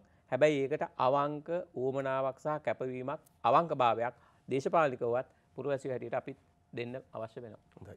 අසංග රන්දිනී මහත්මයා අවසාන වශයෙන් ඔබතුමාට තියෙන යෝජනාව ඔබතුමා දිගින් දිගටම කියන දෙයක් තමයි අර පුද්ගලයෝ ඔලුමාරු කරලා කරනවට වැඩිය සිස්ටම් චේන්ජ් එකක් තමයි අවශ්‍ය වෙන්නේ. දැන් ගොඩක් දෙනෙක් කියන්නේ සිස්ටම් චේන්ජ් එකක් ගැන කතා කරනවානේ. ඔබතුමා දකින්නේ කොහොමද මේ විවස්ථා වෙනසකින් 22 වෙනසකින් යම් සිස්ටම් චේන්ජ් එකක් ඇවිල්ලා රටේ මේ පවතින අර්බුදයට විසඳුමක් දෙන්න පුළුවන්ද? එක අවස්ථාවක අපේ බුදුරජාණන් වහන්සේ එක භික්ෂුවක් ඇවිල්ලා අහනවා අනන්ත විශ්වය පිළිබඳ ප්‍රශ්න. අනන්ත විශ්වය පිළිබඳ ප්‍රශ්න අහනකොට බුදුහාමුදුරුවන්ගෙන් බුදුරජාණන් වහන්සේ කියනවා ඔබත් හරියට හීපහරකින් තුවාල ලැබලා ඉන්න කෙනෙක් වගේ. ඔබ හීපහරකින් තුවාල ලැබිලා ඉන්න වෙලාවක ඊතලයක් වැදිලා ඉන්න වෙලාවක ඊතලේ විදපු කෙනා යාගේ අම්මා තාත්තා කවුරු හරි හොය හොය ඉන්නවද ඊතලේ ගලවලා අයින් කරනවද කියලා. එහෙමනම් මම මේ සරල උදාහරණයක් ගත්තේ මේ එකපාරට ඔබ ප්‍රශ්නෙත් එක්ක. එහෙනම් මෙතන තියෙන ප්‍රශ්නයක් තියෙනවා. මෙතන තියෙන්නේ පැහැදිලිවම ආර්ථික කාරණයක් නිසා මතුවෙච්ච දේශපාලන අවුලක්. අපි පිළියම් යෙදිය යුත්තේ ආර්ථික ප්‍රශ්නයට. මතක තියාගන්න මේ අවුරුදු දෙකමාරක කාලයක් තුල වර්ධනය වෙච්ච ඇති වෙච්ච ප්‍රශ්නයක් නෙවෙයි. අපි මාස 8ක පමණ කාලයක් වහලා තිබිච්ච රටක්. ඒ වගේම අනිත් එක තමයි අපි ඩොලර් ගැන කතා කරනවනේ ලොකුවට. අපි ඩොලර් ගැන ගොඩක් කතා කරනවා. අපි ඩොලර් නෑ කියලා. හැබැයි රටක් හැටියට අවුරුදු 40ක 50ක ඉඳන් අපි අපේ රටට විවෘතාර්ථිකයෙන් රට නිදහස් කරනකොට ලෝකෙට අපි කල්පනා කරේ නෑ ඩොලර් අපි ඉන්කම් කරන්නේ කොහෙන්ද කියලා. අපි මූලික මාර්ග හැටියට තියාගත්තේ අපේ විදේශ ශ්‍රමිකයෝ ටිකයි මේ සංචාරක ව්‍යාපාරයයි. අපිට මේ ඩොලර් එන මාර්ග ටික පහුගිය අවුරුදු දෙකක විතර කාලය ඇතුළත අහිමි වුණා. ඊට පස්සේ සල්ලි අච්චු ගහන්න වුණා. ඇයි සල්ලි අච්චු ගහන්න උනේ? ඒක අපි කල්පනා කරන්නේ නෑ. මතක තියාගන්න. අපේ රාජ්‍ය භාණ්ඩාගාරයෙන් මේ වැටුප් ගෙවනේවා සංවර්ධන කටයුතු මේ හැම දෙයකටම වේදම් කරන්නේ. රාජ්‍ය භාණ්ඩාගාරයට සල්ලි එන්නේ කොහෙන්ද? රාජ්‍ය භාණ්ඩාගාරයට සල්ලි එන්නේ බදු ආදායම් තමයි මූලික ආදායම. හරි. බදු ආදායම් අඩු කරගත්තා. අපේ අදටත් රේගුවේ ආදායම සාමාන්‍ය ප්‍රමාණයට වැඩිය 100ට ගාණක් පල්ලෙහෙන් තියෙන්නේ. සුරා බදු වලින් අපේ තුන්වෙනි ආදායම මාර්ගය රාජ්‍ය භාණ්ඩාගාරයට ආදායම නේ. ඒක සම්පූර්ණයෙන් මාස 8ක් නතර වෙලා තිබ්බා. ජාතික ලොතරැයි මණ්ඩලය, සංවර්ධන ලොතරැයි මණ්ඩලය මේ ආදායම සමස්තය නතර වෙලා තිබුණා. ඉතින් සල්ලි අච්චු ගැහුවා. උද්දමනය වැඩි වුණා. හැබැයි වේගවත් ක්‍රියාමාර්ග නොගැනීම සහ අනිත් පැත්තෙන් තිබිච්ච ප්‍රධාන ප්‍රශ්නේ මොකද්ද? මිනිස්සුන්ට ඇති වෙලා තියෙන්නේ මොකද්ද? අවිනිශ්චිතභාවය. මේ අවිනිශ්චිතභාවයත් එක්ක තමයි මිනිස්සු කැරලි ගහන්නේ. එදා මම අතන මගේ ගම්පලාත වරකපල ප්‍රදේශයේ කෑගල්ල දිස්ත්‍රික්කේ මම එදා ඔය පළවෙනි උද්ඝෝෂණ ඇති වෙච්ච දවසේ මම කලින් දවසේ මම හිටියේ කොළඹ. අපි දන්නවා අපි පැහැදිලි පිළිගන්න කරන්ට් එක කපපු එකත් එක්ක තමයි මේක එකපාරට ප්‍රශ්න උඩ දිව්වේ. හැබැයි කරන්ට් එක කපපු එක නෙමෙයි ප්‍රශ්නේ උනේ. එදා මිනිස්සුන්ට කිව්වා නම් මාස 6කින් තමයි අපිට ලයිට් දෙන්න වෙන්නේ. එදා වෙනකල් අපිට කරන්ට් කපන්න වෙනවා. අන්න සොලියුෂන් හොයන්න කාලයක් හදාගන්න මිනිස්සු ඇඩ්ජස්ට් වෙනවා. මේ කාලෙන් පස්සේ අපිට තියෙනවා කියලා බලාපොරොත්තුවක් එක්ක. අර ඔබතුමා වෙන්න ඕන සඳහන් කරා තෙල් එන්නේ නැහැ කියලා කිව්වත් ෂුවර් එකක් නැහැ මිනිස්සු පොලිමේ. ඇයි? අවිනිශ්චිත බව. තොරතුරු වගේ. ඒ වගේම තොරතුරු sannivedanaya නොවීම. පළවෙනි කාරණේ තොරතුරු sannivedanaya නොවීම.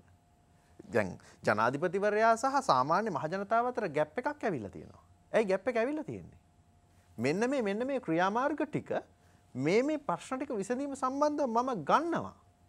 මේ කාරණා ටික තමයි මගේ සැලැස්ම තියෙන්නේ. කියන ක්‍රියාමාර්ගය අපිට ආවනම් රටේ මිනිසුන්ට ආවනම් රටේ මිනිස්සු කලහකාරී වෙන්නේ නැහැ. මේක තනි පුද්ගලයෙකුට කරන්න පුළුවන් දෙයක් නෙවෙයි. මේක සාමූහිකව ජයගත යුතු අභියෝගයක්. පුරවැසියාට වගකීම තියෙනවා. මම මේ සරල කාරණයක් මෙතන මේ විශ්වවිද්‍යාලේ මගේ එකට අපේ පන්තිවල ඉගෙන ගත්ත අපේ විශ්වවිද්‍යාල දේශන වලට සහභාගී වෙච්ච සහෝදරයෙක් අශේන් අබේරත්න කියලා. මෙතුමා එක අවස්ථාවක මේ ප්‍රකට දේශකවරයෙක් ලෙක්චරර් කෙනෙක් හැටියට වැඩ කරන කෙනෙක් පරිපාලන සේවා විභාග සම්බන්ධව ඉතාමත්ම පැහැදිලි වැඩසැලැස්මක් හදනවා. මේ පුරවැසියන්ට තියෙන වගකීමක්. පුරවැසියා ඉස්මතු වෙනවා කියලා කියන්නේ පාරට බහලා බෝඩ් ලෑල්ලක් අරන් කෑ ගහන එක විතරක් නෙවෙයි. මේ අර්බුදයට විසඳුම් හොයන්න ඕනේ මෙන්න මේ විදිහට. අපිට විශේෂත්වතාවයක් තියෙනවා නම් නීතිය හරහා මොනවා හරි කරන්න. අපි කරලා තියෙනවා නම් සාගර විද්‍යාව සම්බන්ධව ඒ සම්බන්ධව අපිට මොනවා හරි කරන්න පුළුවන් නම් මේ වෙලාවේ ඒ සම්බන්ධ අවකාශය අපි පෙන්වන්න ඕනේ වගේම රජයට බල කරන්න පුළුවන් වෙන්න ඕනේ අපිට. අපි කටයුතු කරන රජයට බල කරන්න මෙන්න මේ දේවල් කරන්න අපි ලෑස්ති. අපිට මේ සඳහා අවස්ථාව ලබා දෙන්න. මම දන්නේ නැහැ පහුගිය දවස්වල රසදිය භාවිතයෙන් එන්ජින් එකක් හදන එකක් ගැන කිව්වා. ඒකේ තාක්ෂණික තත්ත්වය පිළිබඳව මම හරියට දන්නේ නැහැ. හැබැයි ඒක සම්බන්ධ විවේචනත් අපි දැක්කා. හැබැයි යම්කිසි විදිහකින් මේ වැඩේ කරන්න පුළුවන් නම් මම රාවණා සම්බන්ධ කතාවල්දී අහලා තියෙනවා මර්කරි වොච් එන්ජින් කියලා එන්ජින් එකක් ගැන. ඒකද දන්නේ නැහැ මේ. මේක මම හරියට දන්නේ නැහැ. මොකද මට ඒ සම්බන්ධ ප්‍රවීණතාවයක් නැහැ. හැබැයි මේ වගේ දේවල් සම්බන්ධව නව නිපුණකාරයන්ට අවස්ථාව දෙන්න ඕනේ. අපි මතක තියාගන්න මේ කාලයක් තිස්සේ හිතාගෙන ඉඳලා තියෙන ඩොලර් රුපියල් මාර්ග දෙකක් ගැන විතරයි. අපි ඉස්සර කිව්වේ තේපොල් රබර් වලින් තමයි අපේ වාණිජ භෝග වලින් තමයි අපි ඉන්කම් එක ගන්න කියලා. අපි කියනවනේ ස්වභාවික සම්පත් ගොඩාක් තියෙන රටක් කියලා අපි. නෑ එහෙම නෑ. අපිට ස්වභාවික සම්පත නෑ. අපිට මානව සම්පත විතරයි ඉන්නේ. අනිත් රටවල ඔය ස්වභාවික සම්පත් තියෙනවා කියන රටවල ස්ථීරව හම්බ වෙන සම්පත් තියෙනවා. ඒ රටවල තියෙනවා ලෝහ ගන්න නිදි. ඒ රටවල තියෙනවා ඛනිජ තෙල් ගන්න නිදි. පොහොර හරි ගස් ගන්න නිදි. අපිට මේවා දීර්ඝකාලීනව විකුණලා පෝසත් වෙන්න එහෙම ස්වභාවික සම්පත් නෑ. අපිට මානව සම්පතක් තියෙනවා. ස්වභාවික ලස්සන පරිසරයක් තියෙනවා. අපිට ඇග්‍රිකල්චර් කරන්න පුළුවන් වෙයි. හරි. අපිට ස්වභාවික සම්පත් එහෙම ගොඩාක් තියෙන මාර වේගෙන් දියුණු වෙන්න පුළුවන්. අපේ අපනයන ආදායමක් හදන්න පුළුවන් එකක් නෙවෙයි. හැබැයි ලෝකේ දෙවෙනියට IQ knowledge එක තියෙන රට. ඊශ්‍රායල් වරුන්ට පස්සේ අපිට තියෙනවා කියලා තමයි ලෝකෙ පිළිගැනීම තියෙන්නේ. හැබැයි අපි මේ බුද්ධිය මෙහෙයීම සම්බන්ධ ප්‍රශ්න කරනවා. මෙහෙවීම නෙවෙයි. මෙහෙවීම සාධනීය ලෙස බුද්ධිය මෙහෙවීම මෙහෙවන්න කෙනෙක් නෑ හරියට. අන්න ඒ කාරණේ අපි අවබෝධ කරගන්න. මම නැවතත් ප්‍රශ්නේ මුලට එනවා. මේ ප්‍රශ්නය ආර්ථිකය සම්බන්ධව තියෙන ප්‍රශ්නයක්. මේ ප්‍රශ්නය විසඳන්න ප්‍රශ්නේ ගැටලුවට අවශ්‍ය කරන විසඳුම හොයන්න ආර්ථික ගැටලුව විසඳලා ඉන්න ඕනනේ සියලු කාරණාවන් වලට යන්න. හොඳයි. බෙහෙවින් ස්තුතිවන්ත වෙනවා. මම හිතන්නේ අපිට යම් තැනකට මේ සාකච්ඡාව ගේන්න පුළුවන් වුණා. ඉවර නෑ. මොකද මේ ප්‍රශ්න සියල්ලම ඉදිරියට යනවා. විසඳුම් පේනවා ගොඩක් අඩුයි.